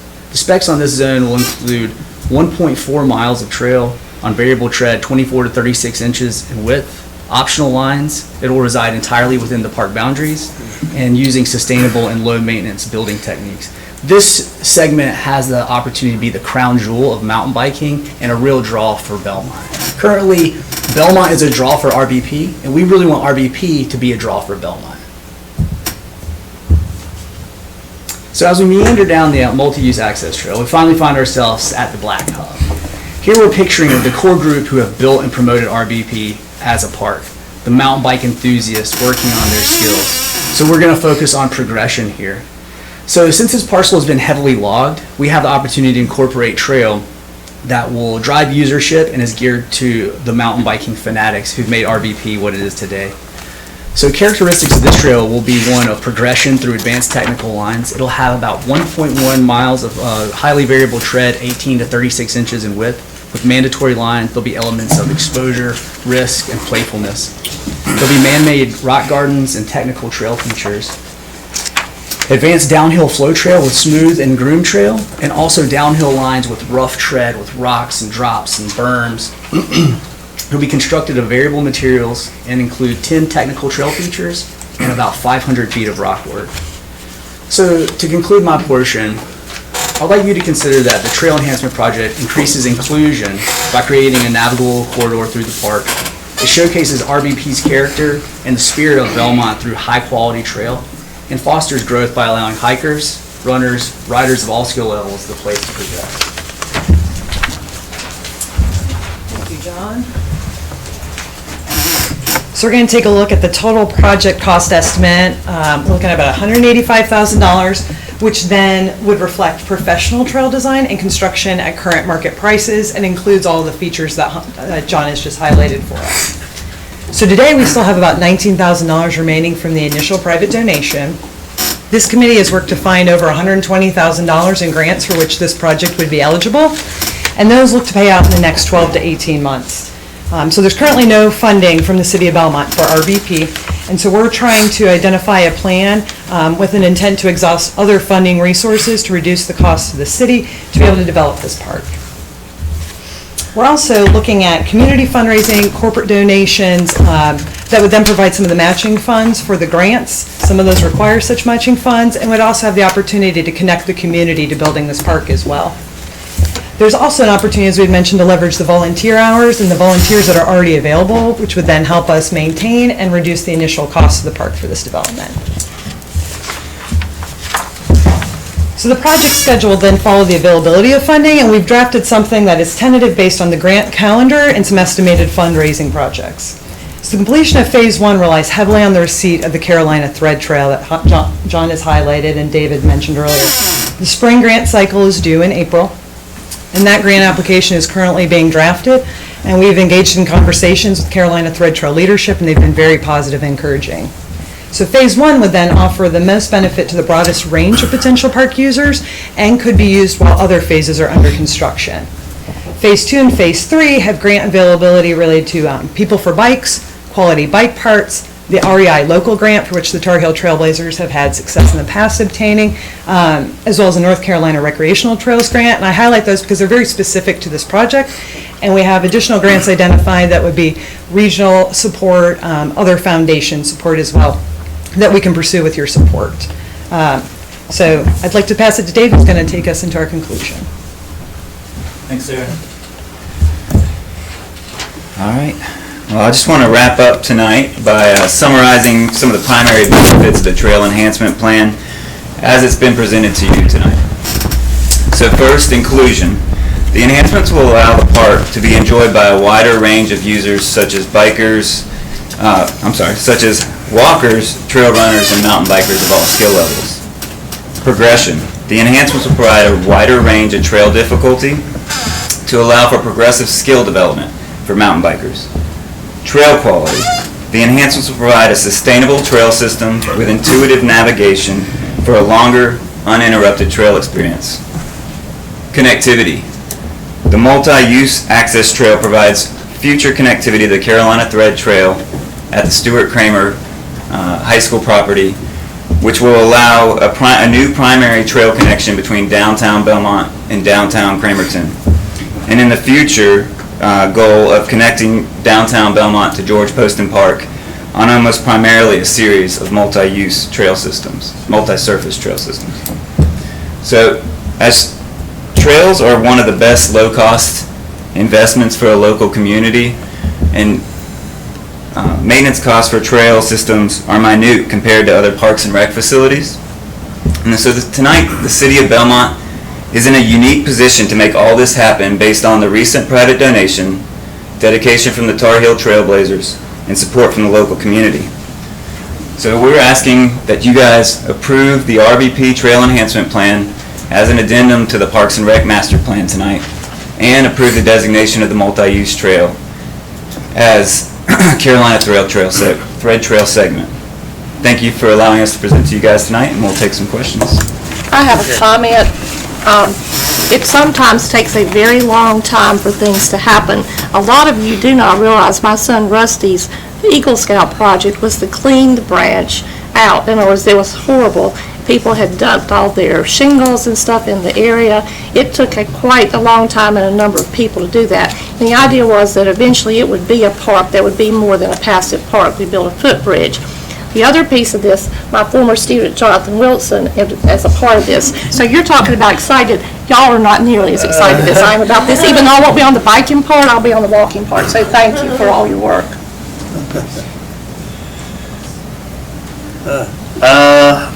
So, we don't need to get into specifics, but was this the group that presented at the Parks and Rec meeting? Yes. All right, and I'm not concerned about who voted for what or what ways, but were there some specific items that came out of that meeting that made you change your presentation tonight, or was it not relevant? We made some slight changes to the presentation tonight, based more on the audience than anything. I mean, what kind of concerns came out of there? That's an odd vote.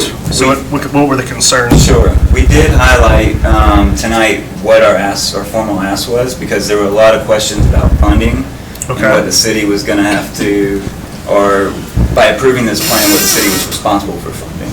And so we wanted to make it clear tonight that we're not asking for funding, that we do have a fundraising plan, and we're going to exhaust all avenues possible to fund this project. So you're just asking that we add this to the plan that we just adopted? Yes, as a future master plan for the park. Okay. With actual build out based on available funding and fundraising. And also that we designate the multi-use trail as a Carolina Thread Trail segment. It's very important because the city actually has control over that, and they're the ones that actually request that. But right now, this segment is not on their master plan. And so to be able to be eligible for their grant cycle, which they have a fall grant cycle, but we're not going to hit it because we're not on that master plan. But so with that approval by City Council tonight, we can go ahead and move forward with city staff and get all the stakeholders together, which we've talked to Carolina Thread Trail, Gaston County Schools. So we've already laid a lot of groundwork for this, and we want to get everybody in the same room and have the conversation. And I have one concern, because and then I'll stop. I expressed to Mr. Miller my concern because doing all that you're doing, and we have that 2-year lease, I think that the one thing that should fall on us is to work with Ms. Feemster to see if we can secure that property. And I have some ideas about what can happen with regard to that, but I think that's one thing we need to do to try to support this group. Okay, I would like to hear our public comment before we proceed in the discussion, because I think what we hear from them is very important. I agree. Yeah, I have several folks signed up to speak tonight. Let's do it. And with our high-tech timepiece, you have 3 minutes to speak. And if you're going to duplicate what the other person says in front of you, you can bypass and then forfeit your time. First person we have signed up is Bruce Euler, and if you'll come up and state your name, where you live, that would be terrific for us. I'd like to defer. You want to defer? To the end. To the end. No, I'm going to have a comment, but I'd like to hear what the other comments are. Okay. I got Andrea Euler signed up to speak. She's actually going to relinquish her time. All right, Hank Gray, Eagle Road.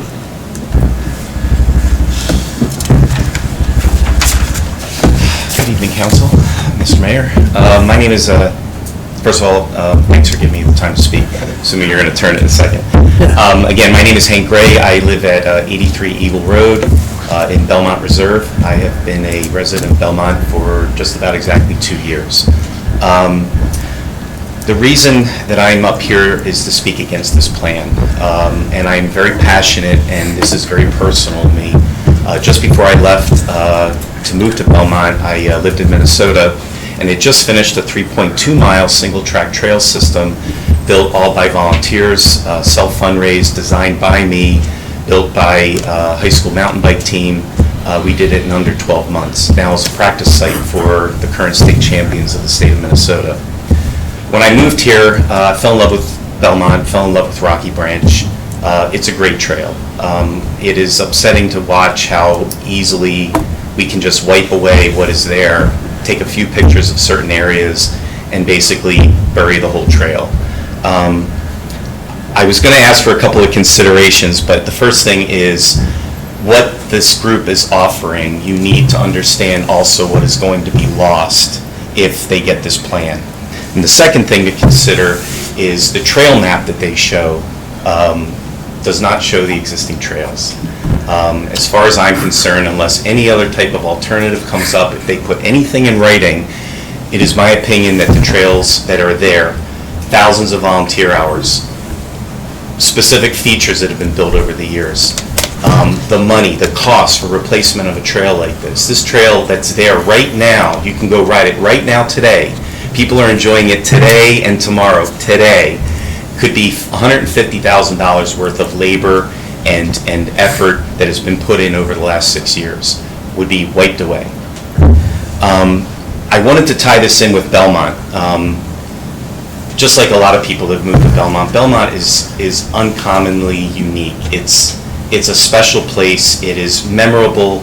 People are excited to come here. They're excited what's offered here.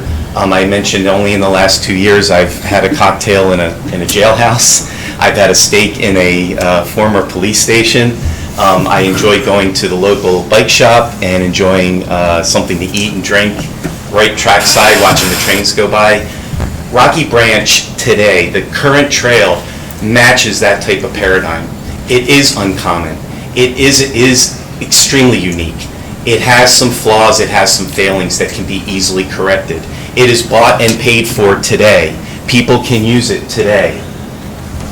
So I want to say that if this goes through, as far as I'm concerned, the trail that is there and all the work and labor will be completely eliminated. It will be scraped from the floor of that park, and it will never be able to come back again. If that's what this council wants, is that what Mr. Mayor wants, then that's what will happen.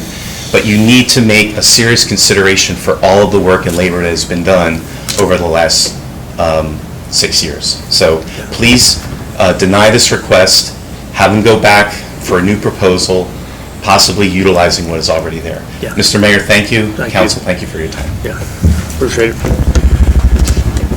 All right, next person we have signed up to speak is Michelle Euler, but going to wait till the end, okay. All right, next we have Mills Davis. State your name and address. Thanks for having me up. My name's Mills Davis. I live in Charlotte, and I'm in a relatively unique position in that I've been at the bike shop down the street for about 5 years now. I get to be privy to a lot of discussions about local trails, about the state of mountain biking in general. I've had the awesome privilege of riding world-class destinations throughout the world.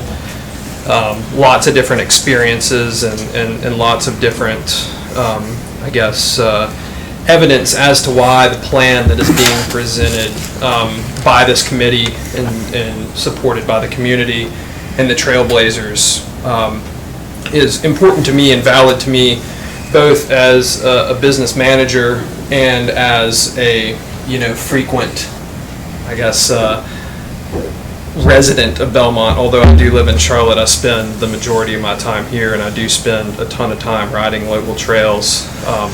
We do get a lot of feedback from a lot of mountain bikers. We are primarily a mountain bike shop. The user group that we support and serve ranges from beginners to experts. The sentiments that we hear and the feedback that we hear shared candidly mirror community trail design's findings and mirror and support the plan that is being proposed to you guys as well. I would consider it to be a tremendous impact on this community to move Rocky Branch into a state of being a destination trail location. Right now it is a unique trail. Right now the trail can be fun to ride. Kind of a use case was I led and have led several group rides that bring people in from all different communities outside of Belmont and are rather big. The most recent one being this past Thursday, where we set out with about 25 people. Less than a minute into the ride, there were riders going every which way because the wayfinding is not intuitive and the design of the trail does not lend itself to being easily navigable to those beginner users and expert users alike. So I'd like to say thanks to everybody that's put a lot of hard work into this, and thank you guys for listening to what I have to say. Appreciate it. Thank you very much. All right, let the hourglass run out. It's almost done. Stretch a little bit, guys. Next person we have signed up to speak is Emily Wilson.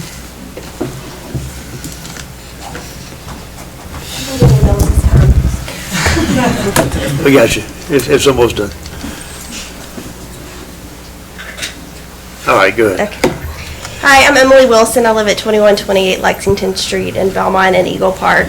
Rocky Branch Park is basically in my backyard. I am not a mountain biker. I don't know how to mountain bike. And I know that it is a very fun park for a very small group of Belmont residents, most of whom are sitting in this room. I'm a runner, and I've recently gotten into trail running. I've probably had 5 different tours of Rocky Branch Park, and I cannot find my way around, and I consider myself to be a fairly intelligent woman. But it's not accessible to me, and I don't think it's accessible to most of our residents. In addition to that, I'm a mother, and I'd love to be able to take my kids out there, and I don't feel comfortable putting them in a situation where we could potentially get lost and not find our way out.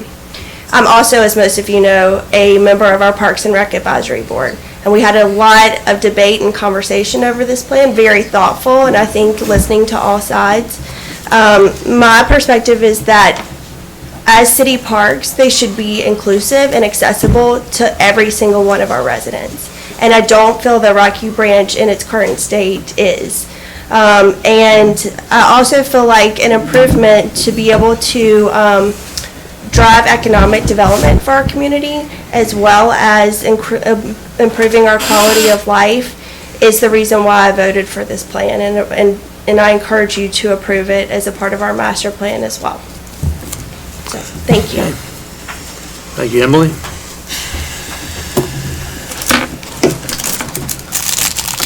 Let's go over this way, okay. The next person we have signed up to speak is Jeremy Carter.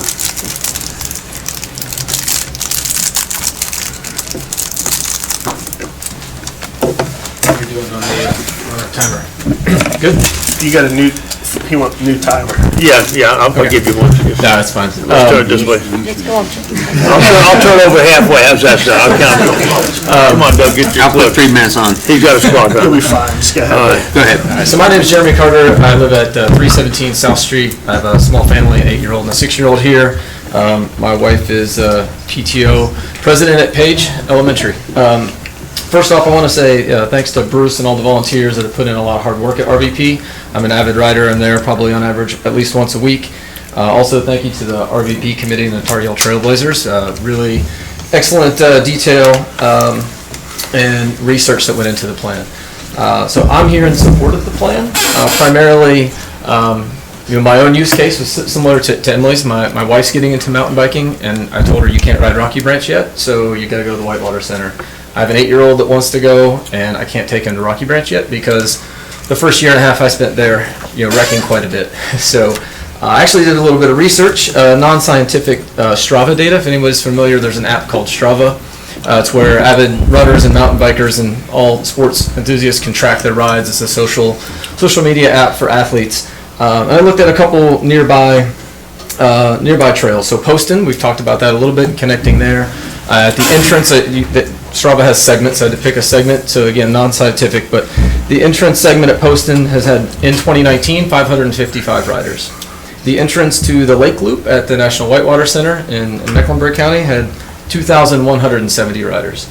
The Rocky Branch entrance to date has 297. So that means we're 54% of what's at Poston, and we're only 14% of what's at the Whitewater Center. So sort of matches my personal experience. We have a very small subset of riders that can learn to enjoy Rocky Branch, but it's not meant for everybody. So in closing, I think for me, selfishly, if you did nothing, I would still ride Rocky Branch, but I don't think I'm your target demographic here, right? So to me, if I put myself in your shoes on the city council, what do I want to do with a city park, right? And the plan that I think was outlined is a professionally designed, progressive skills trail, and it's applicable to all users. And that's why I'm in support of it. Thank you, Jeremy. Next person I have up to speak is Patricia Franks. I got 3 minutes. I got it.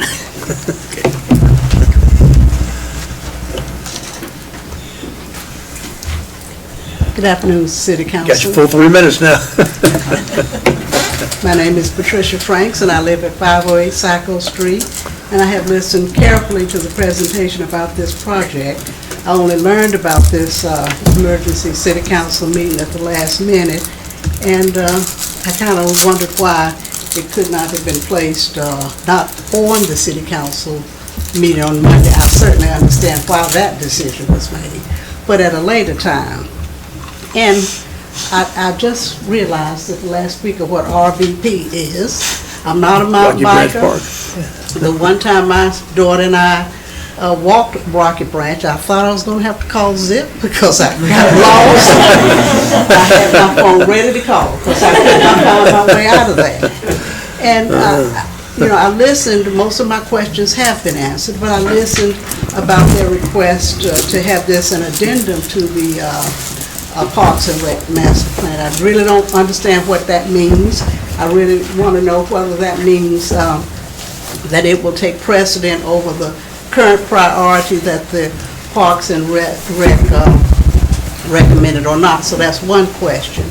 And I listened about the money, and I see where the money's coming from, but I wondered about what other projects are ahead of that, and if they don't have money, and are we letting money be the overriding factor in deciding on this? So that's another question. And lastly, I heard somebody say 10 or 15 parking spaces, and if you have one of these, somebody mentioned about community events, where's the staging and all of that going to take place with only 10 to 15 parking spaces? So those are just the questions that I had after listening to the presentation, and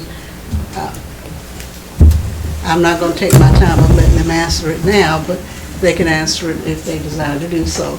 But one other, I just wondered why, I know the meeting was held at TechWorks, but now the park is at the corner of Saco and Woodrow, And I wondered why a community meeting could not have been held closer to the neighborhood that's going to be affected by all of this. So that's my presentation, and thank you for your attention. Thank you, Patricia. Next on the sign-up sheet, we have Mike Applegate, Gaston County Travel and Tourism. All right, thank you, Mayor, thank you, council members. I am actually a Charlotte resident, but I am also the director of Gaston County Travel and Tourism, a position that I've held for about 4 years. I appreciate you giving me some time. I do want to talk a little bit about our destination brand. It's apropos, I suppose, with the presentation from Mosaic. But we've put a lot of effort into positioning Gaston County as a great outdoor recreation destination. And that's what we've concentrated on in the last 4 years. That's what we can differentiate our place as being. We have an authentic, unique outdoor recreation experience. Very few counties can boast a 2,000-acre state forest on one end and a 5,000-acre state park on the other. And we have 13 municipalities in between. And kind of the thread, if you will, that connects all of the little municipalities together would ultimately be the connection through Carolina Thread Trail. And with this outdoor recreation experience, whether it's hiking, biking, paddling, we have blueways, we have greenways, we have state forests, we have state parks, we have 50 miles of trail at U.S. National Whitewater Center. That's substantial, that's significant. My goal as being the head of tourism in Gaston County would be to continue to add to that. Let's continue to develop another 50 here on this side of the river as well. And then we'll be a known destination for great outdoor recreation. Two things that we've done recently and intentionally, it's really our vision to become the Piedmont area's premier outdoor recreation destination. I believe in the central third of the state, we can own that position. And that's a vision that we've been sharing with our colleagues in municipalities around the county for the last 4 years. There are two things that we've done in particular from travel and tourism to help enhance that. The first one was we implemented a bike share program in May of 2017 with 5 bike stations along the Carolina Thread Trail. We've kind of pioneered a little bit because there's not contiguous thread trail throughout the whole county, but we've positioned with stations in 5 key areas, and as the thread trail is built out across the county, we will have at least 11 contiguous miles from Dallas Park down to Martha Rivers Park. So we look forward to that coming. And then secondly, what we've done is we also invested in a pump track, a 10,000 square foot paved pump track with a series of rollers and turns and berms, and recently hosted the Red Bull World Championship qualifiers on that pump track. So we've invested travel and tourism money to try to enhance our standing as an outdoor recreation destination, and in particular as a biking community. So we are asking from the standpoint of travel and tourism that council does endorse the recommendations on enhancing the Rocky Branch Park Trail plan and adopting that as part of your master plan, and taking the next step to designate that center spine of the newly formed trail as a portion of the Carolina Thread Trail. That's a mechanism that we continue to want to enhance in order to get people from the areas where they're recreating into our 13 downtown municipalities where they can spend some money and have some fun. Thank you, Michael. Appreciate that. Thank you. And the next person we have to speak is Brian Hall. Yeah. Got your time. Good evening, my name is Brian Hall. I'm the president of Tar Heel Trailblazers. I'm a Matthews resident, but we have been looking for houses in the area, so I'm getting here as fast as I can.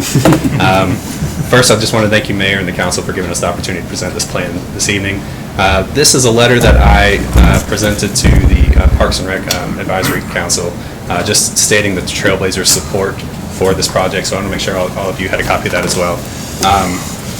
First, when we established this committee that you heard from today at the beginning of the year, local residents and leaders and business owners, they established some pretty lofty goals for the community benefit that they wanted to see come out of this park. And they've worked pretty tirelessly over the past 10 months to develop the plan that you've heard today. And the plan that came from Community Trail Design and working with them has really, blown us away. It's exceeded all those expectations. We're pretty proud of what we've presented here today. You've heard some concerns already, and you'll hear some at the end of the evening about the existing trails and, obliterating those. And, I consider Bruce a friend. I've had many conversations with him about his concerns, as has the board. And just want to let you know, we understand those concerns. When you're out there digging, you kind of feel a sense of ownership for the trail, and that it becomes personal. It is our intention in creating this plan, or creating the trails, that we're thoughtful and respectful of the work that's gone on before, preserving as much as possible that should be preserved, and then but ultimately our goal here is to create the best possible park for Belmont that we can create, and I think this plan does that. You've got the benefit to the local neighbors with the thread trail, the connectivity. You've got the beginner aspects, new users that can't use the trail now can come out, progress up to the intermediate, kind of that slice you've captured now, and then on to the expert riders. I'm just one data point, but I ride 3 to 5 days a week, and I don't ride at Rocky Branch unless it's one of these group rides where someone can lead me around. I've got a 5 and an 8-year-old, and if I take them out riding, I might go past Belmont currently to the Gaston Pump Track that you just heard about, because it's something that's easy that they can get on and progress to. So this plan is unique in the area. It would create an amenity that we really don't have in this region, and I'm really excited about it. This team has developed a roadmap to either do all or most of the funding through grants and private donations. So really, it's just a slam dunk plan, and just want to let you know that it has the full support of the Tar Heel Trailblazers. So, thank you. Thank you. All right. And we have another person signed up to speak, the Euler family. Bruce? Yeah, I think. Now you're on top of the list again. Go ahead. Okay, back up. Say it again.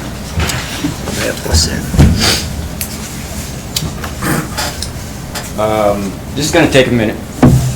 So, as I said, my wife and them, but I will try to keep it as short as possible. Yeah, do you want to say your name and address? Do you want to give Yes. him his wife and daughter's time? Yeah, would that be okay with you? If necessary. We can do that, yeah. Thank you. That's fine. I think he deserves this time to talk. Hello, my name is Bruce Euler. Live on 2536 Shannon Drive. Been in the Belmont community over 14 years. I'm the acting trail coordinator for Rocky Branch and have been since the MOU was signed. Speaking to you not as a trailblazer, but as an individual, and these are what my opinions are. I almost don't know what my opinions are anymore. I originally got involved with Rocky Branch Trail in 2014 after my son had decided to do his Eagle project at Rocky Branch, and he built 2 of the largest bridges in the park that set the foundation for the park to grow into what it is today. And for his efforts, he received a commendation in this room before this council. And I'd never imagined that I'd be here defending the very thing that he was honored for. I've always been prepared and understood that trails could be lost because of some developer buying up the land and eliminating them. But I never did think that it would be the people that I built the trails for and looked to for their guidance in building those trails would be the ones that would be looking to take those trails away. So, but I'm still here, and I'm extremely conflicted. Mountain bike project, which is a mountain bike used for trail guidance and that mountain bikers use and hikers use. Describes RBP as a unique gem in the heart of Belmont that is a shorter, tamer version of backyard trails. For those that obviously don't know what backyard trails, it's one of the Trailblazers' crown jewels in their trail system.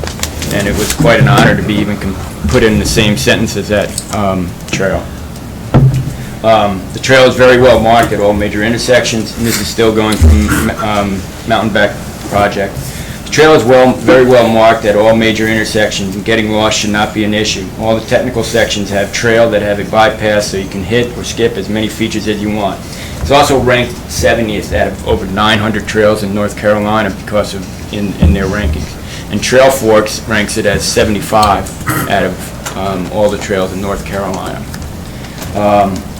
The original mission and guiding purpose of this park was approved by the City Council was to provide a unique, technically challenging experience that was safe, fun, and exciting for the mountain bike users that would draw both local and visiting users to the park. And from all the feedback that I've received, increasing numbers of the people who, both locally and regionally, using the park, this mission has been accomplished and continues.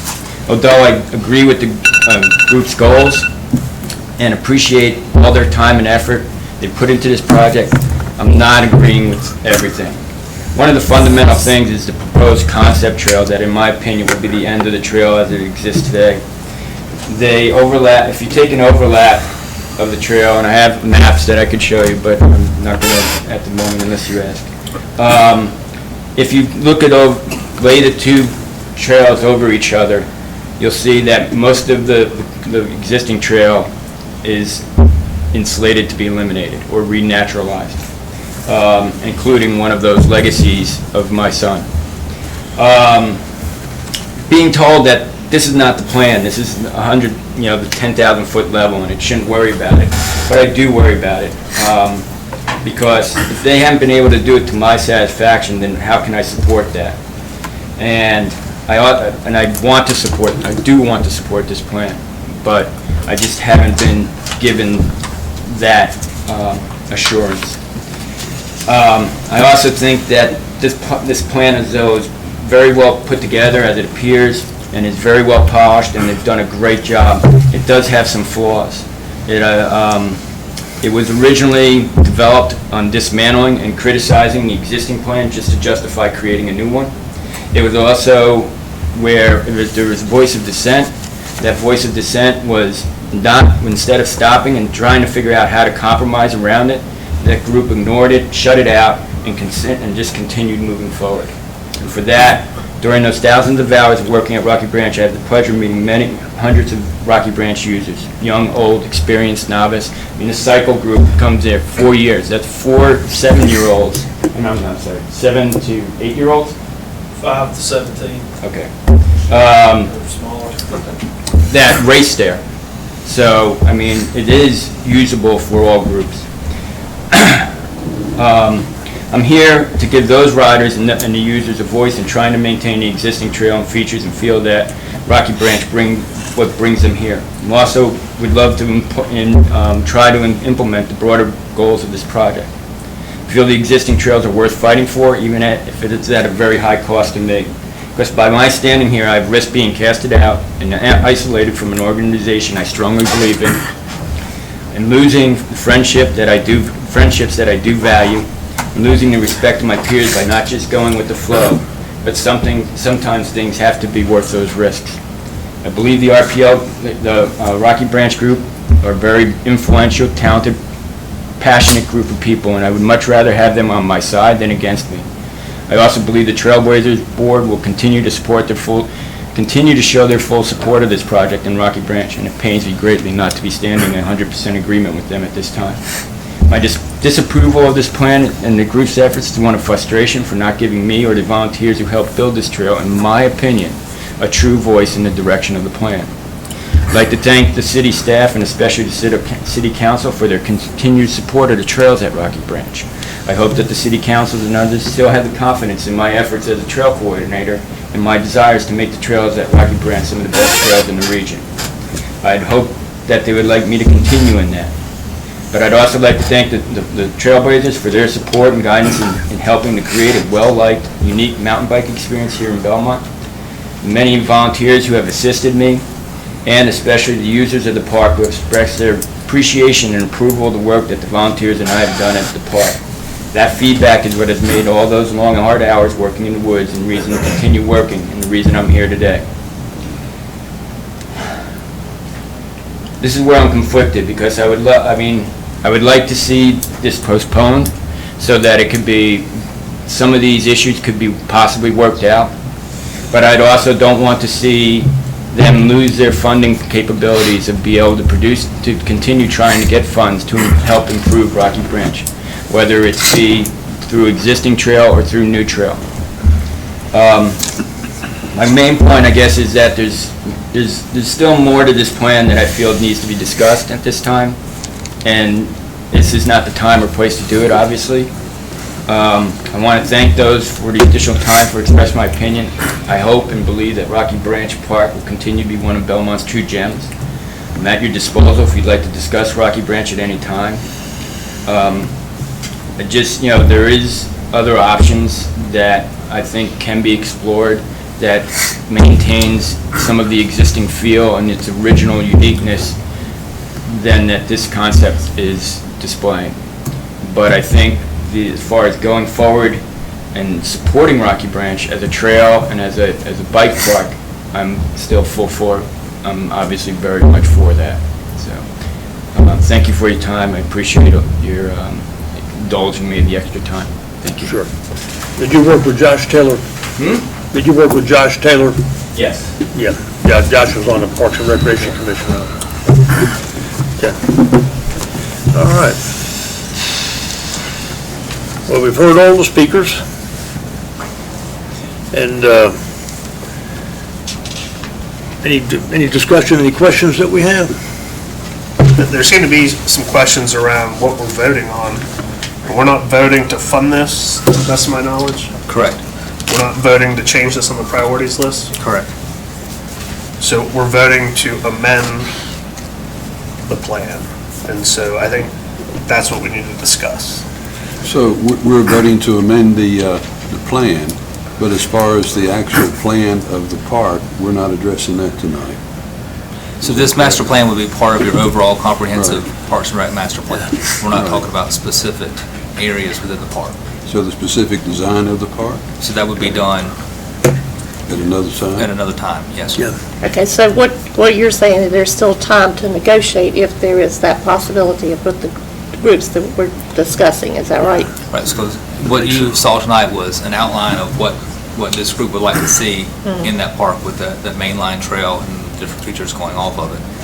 Yeah, well, I share Patricia's concern about the parking piece of it too, because if this is as popular as it sounds like it might be, and there's space there, I mean, I've walked it and worked it too, but I think that that's something that needs to be considered in the actual planning of it. And my understanding from David is that if there were special events, large events that would attract a lot of people, that Stuart Cramer and Gaston County Schools is open to allowing us to use Stuart Cramer High School as a parking lot as long as it's off hours and would not conflict with any school issue or safety issue with the school. So a weekend or a night event, obviously the logistics you work out, scheduling you work out with the school, but if we're going to have 50 or 100 or more cars, they would park at Stuart Cramer and enter the park to the west, not parking within, Sacco and Woodrow and side streets. Yeah, as long as there's a way to get around it, that's the most important thing, yeah.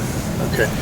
Very good. Let me ask you, the Park and Rec Advisory Board, I think some of their concerns were moving this up the list, which I have concerns about also. Ryan, I think you raised the question at our joint meeting, do we need to develop a policy?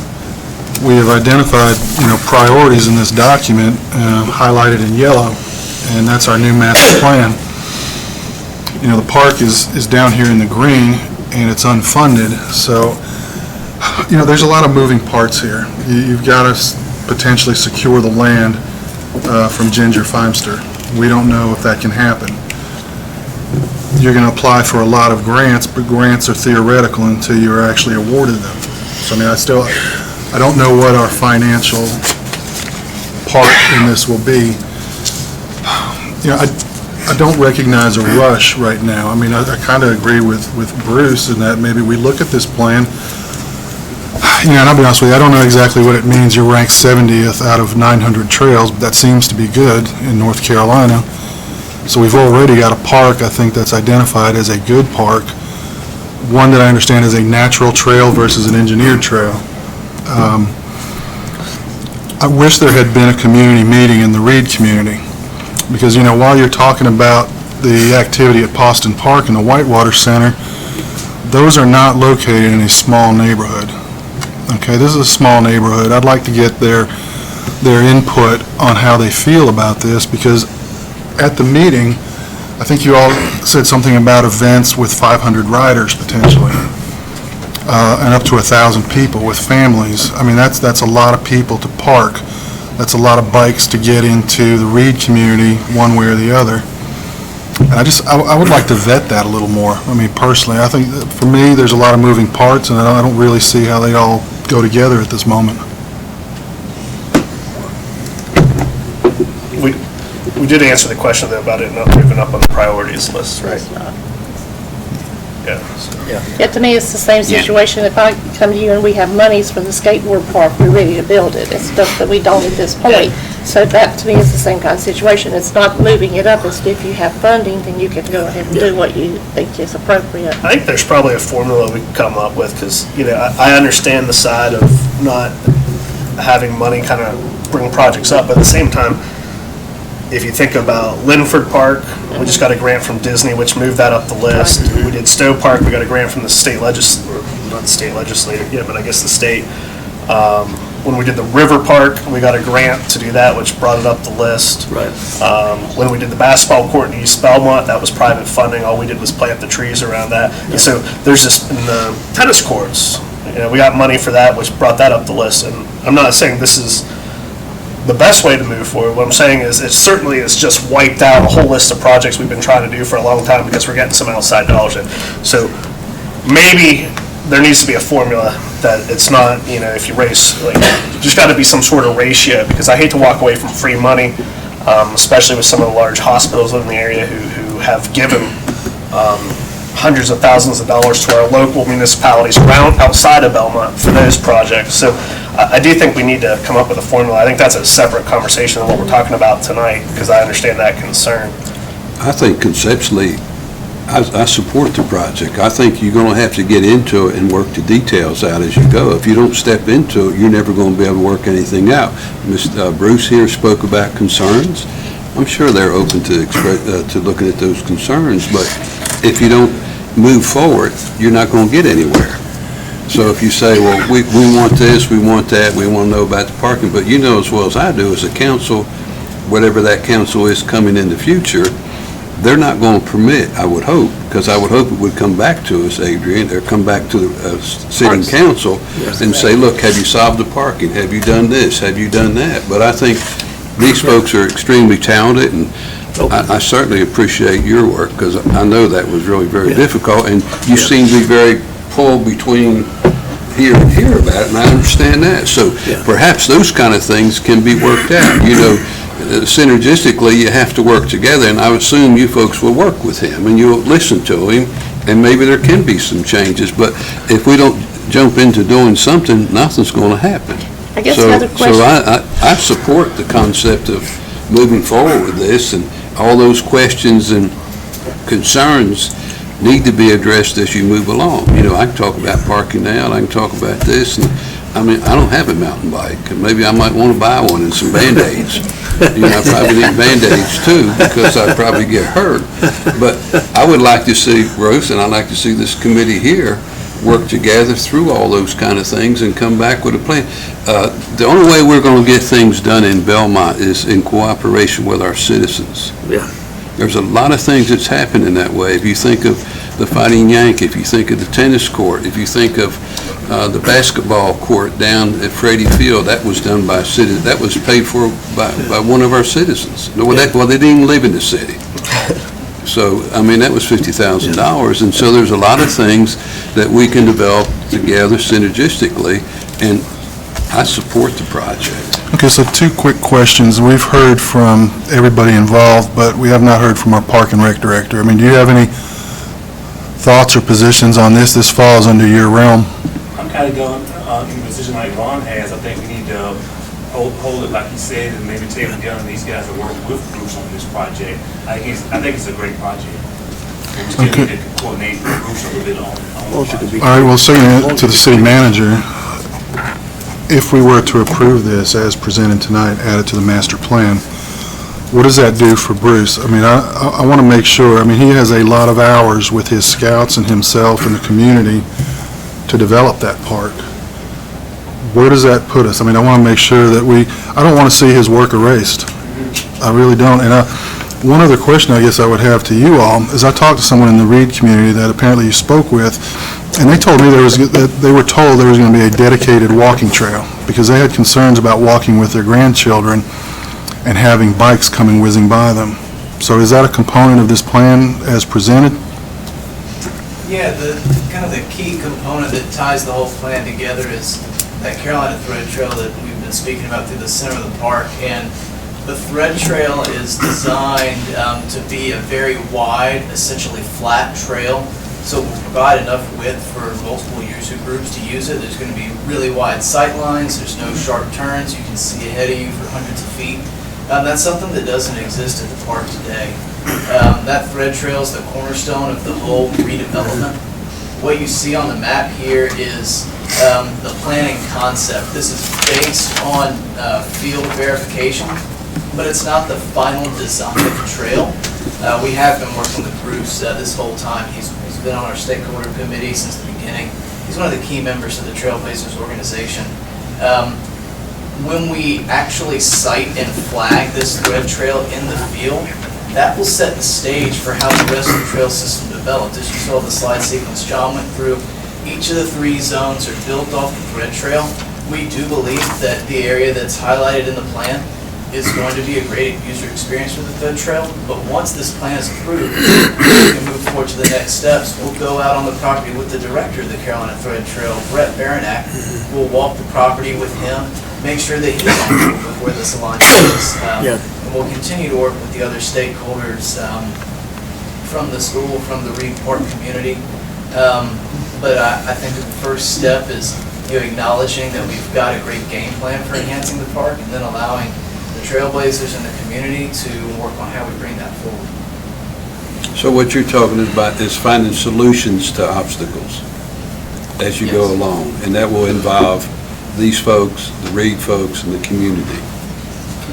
Well, without a plan, we can't pursue the property. Without a plan, we can't write grants. And so you have to have some sort of plan to take the next step forward. And I sympathize with the cool factor because I don't think there are other trails around here like this. But as a council member, I feel like safety and connectivity and inclusion is going to have to be what we're striving for, to include as many people as possible. And Bruce, you certainly have done a lot of work, and I'm nobody, but I certainly appreciate it. I hope you don't end up isolated if this moves through. I hope you continue to participate. I think we're extremely indebted to you.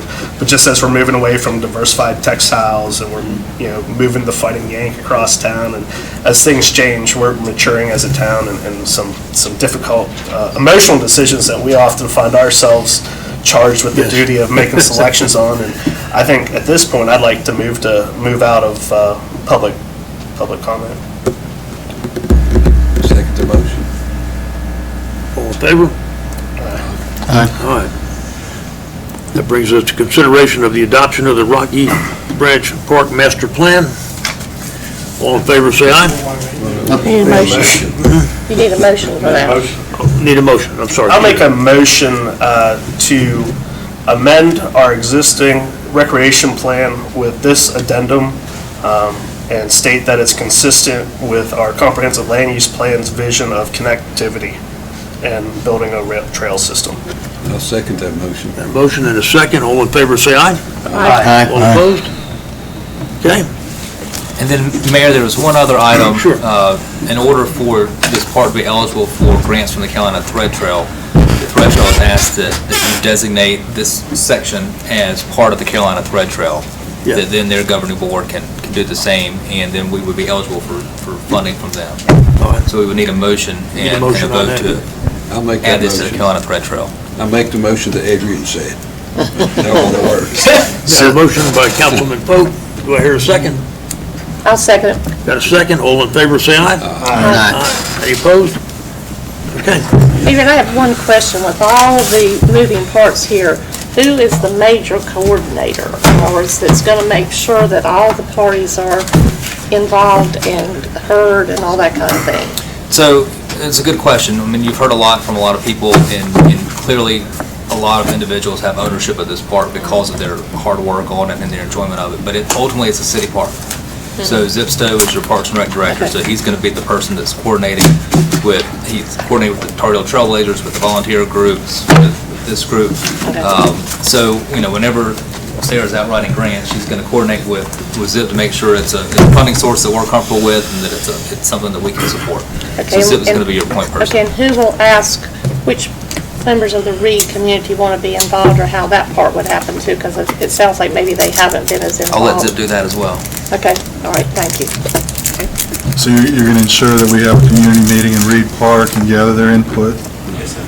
And that Bruce Euler is involved in this process as well. I mean, I think he's earned Much as that. he wants to be. Yeah, I think he's earned the right to be vested in the new design and what happens just through his own sweat.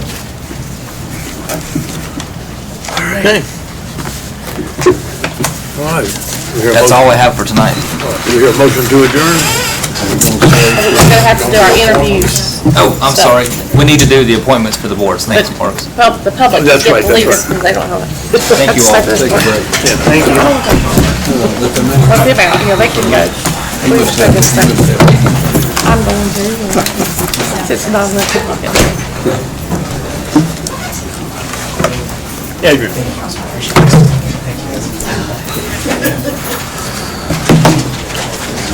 Use the bathroom again, thanks. Let's keep this cranking. I know we gotta wait for everybody to leave.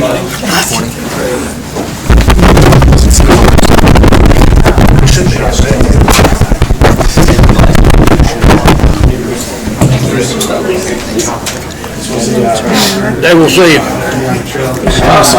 Ryan, I mean, I just want to put you in charge of coming up with a way to process this, because people are always going to be able to come up with money to fund their enthusiasm. Okay, I don't know, I'm asking. How do we deal with Do we need that? the microphones on? It's a session. We recorded the open session. Turn it off just to avoid chatter. We'll turn it on when we're ready to. Or maybe it's a percent No, cost that's of why I want to project, make sure we've got so many different things going tonight. money, as you guys said, there's gotta be like. Hey, don't, Phil. Components, you push it together, but. I think it has to be linear. Everybody has It's been something as good as the people who enforce it.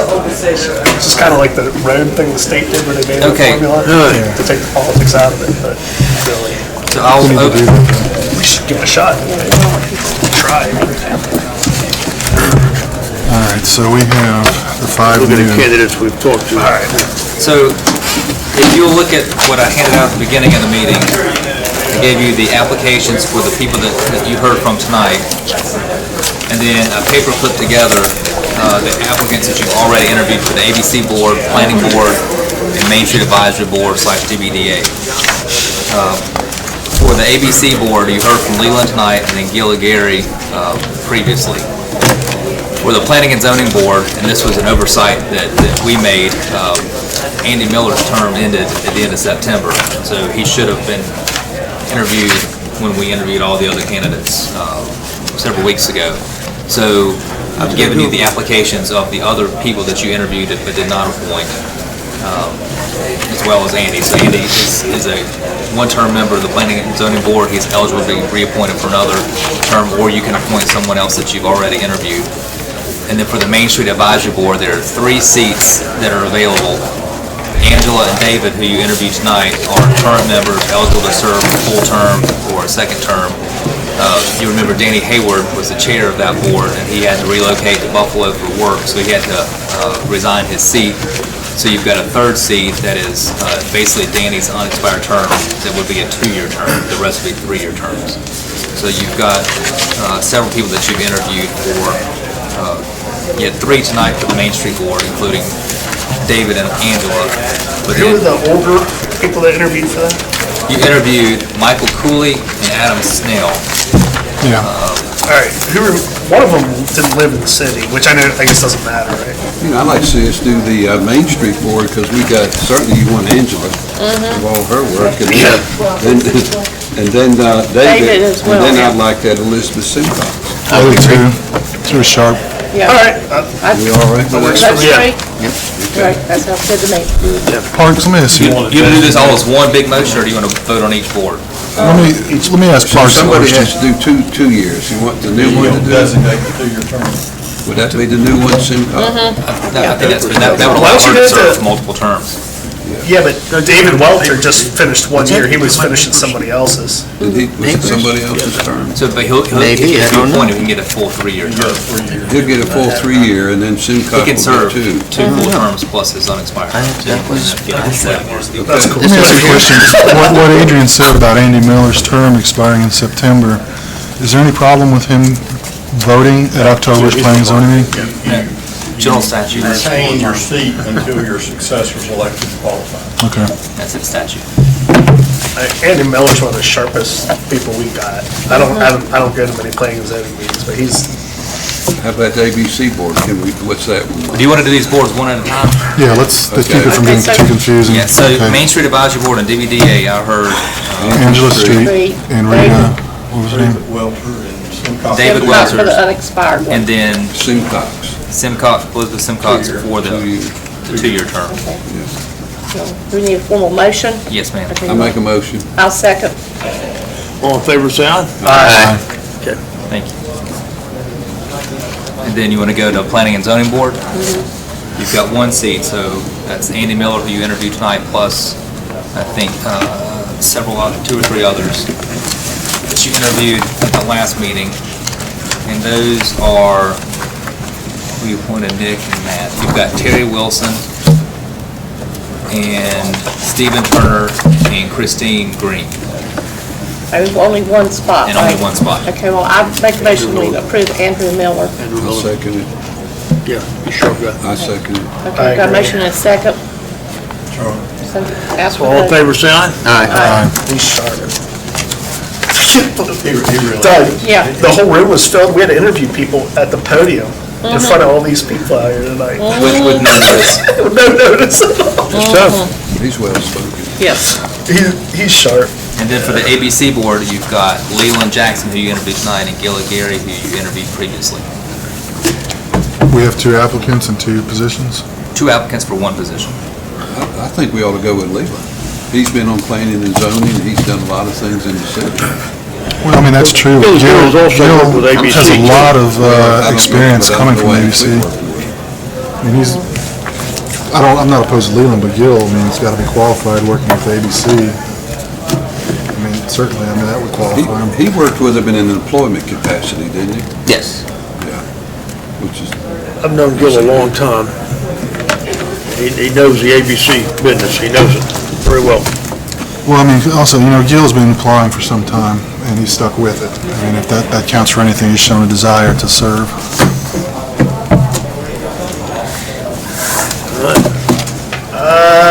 I think I'd lean towards Leland.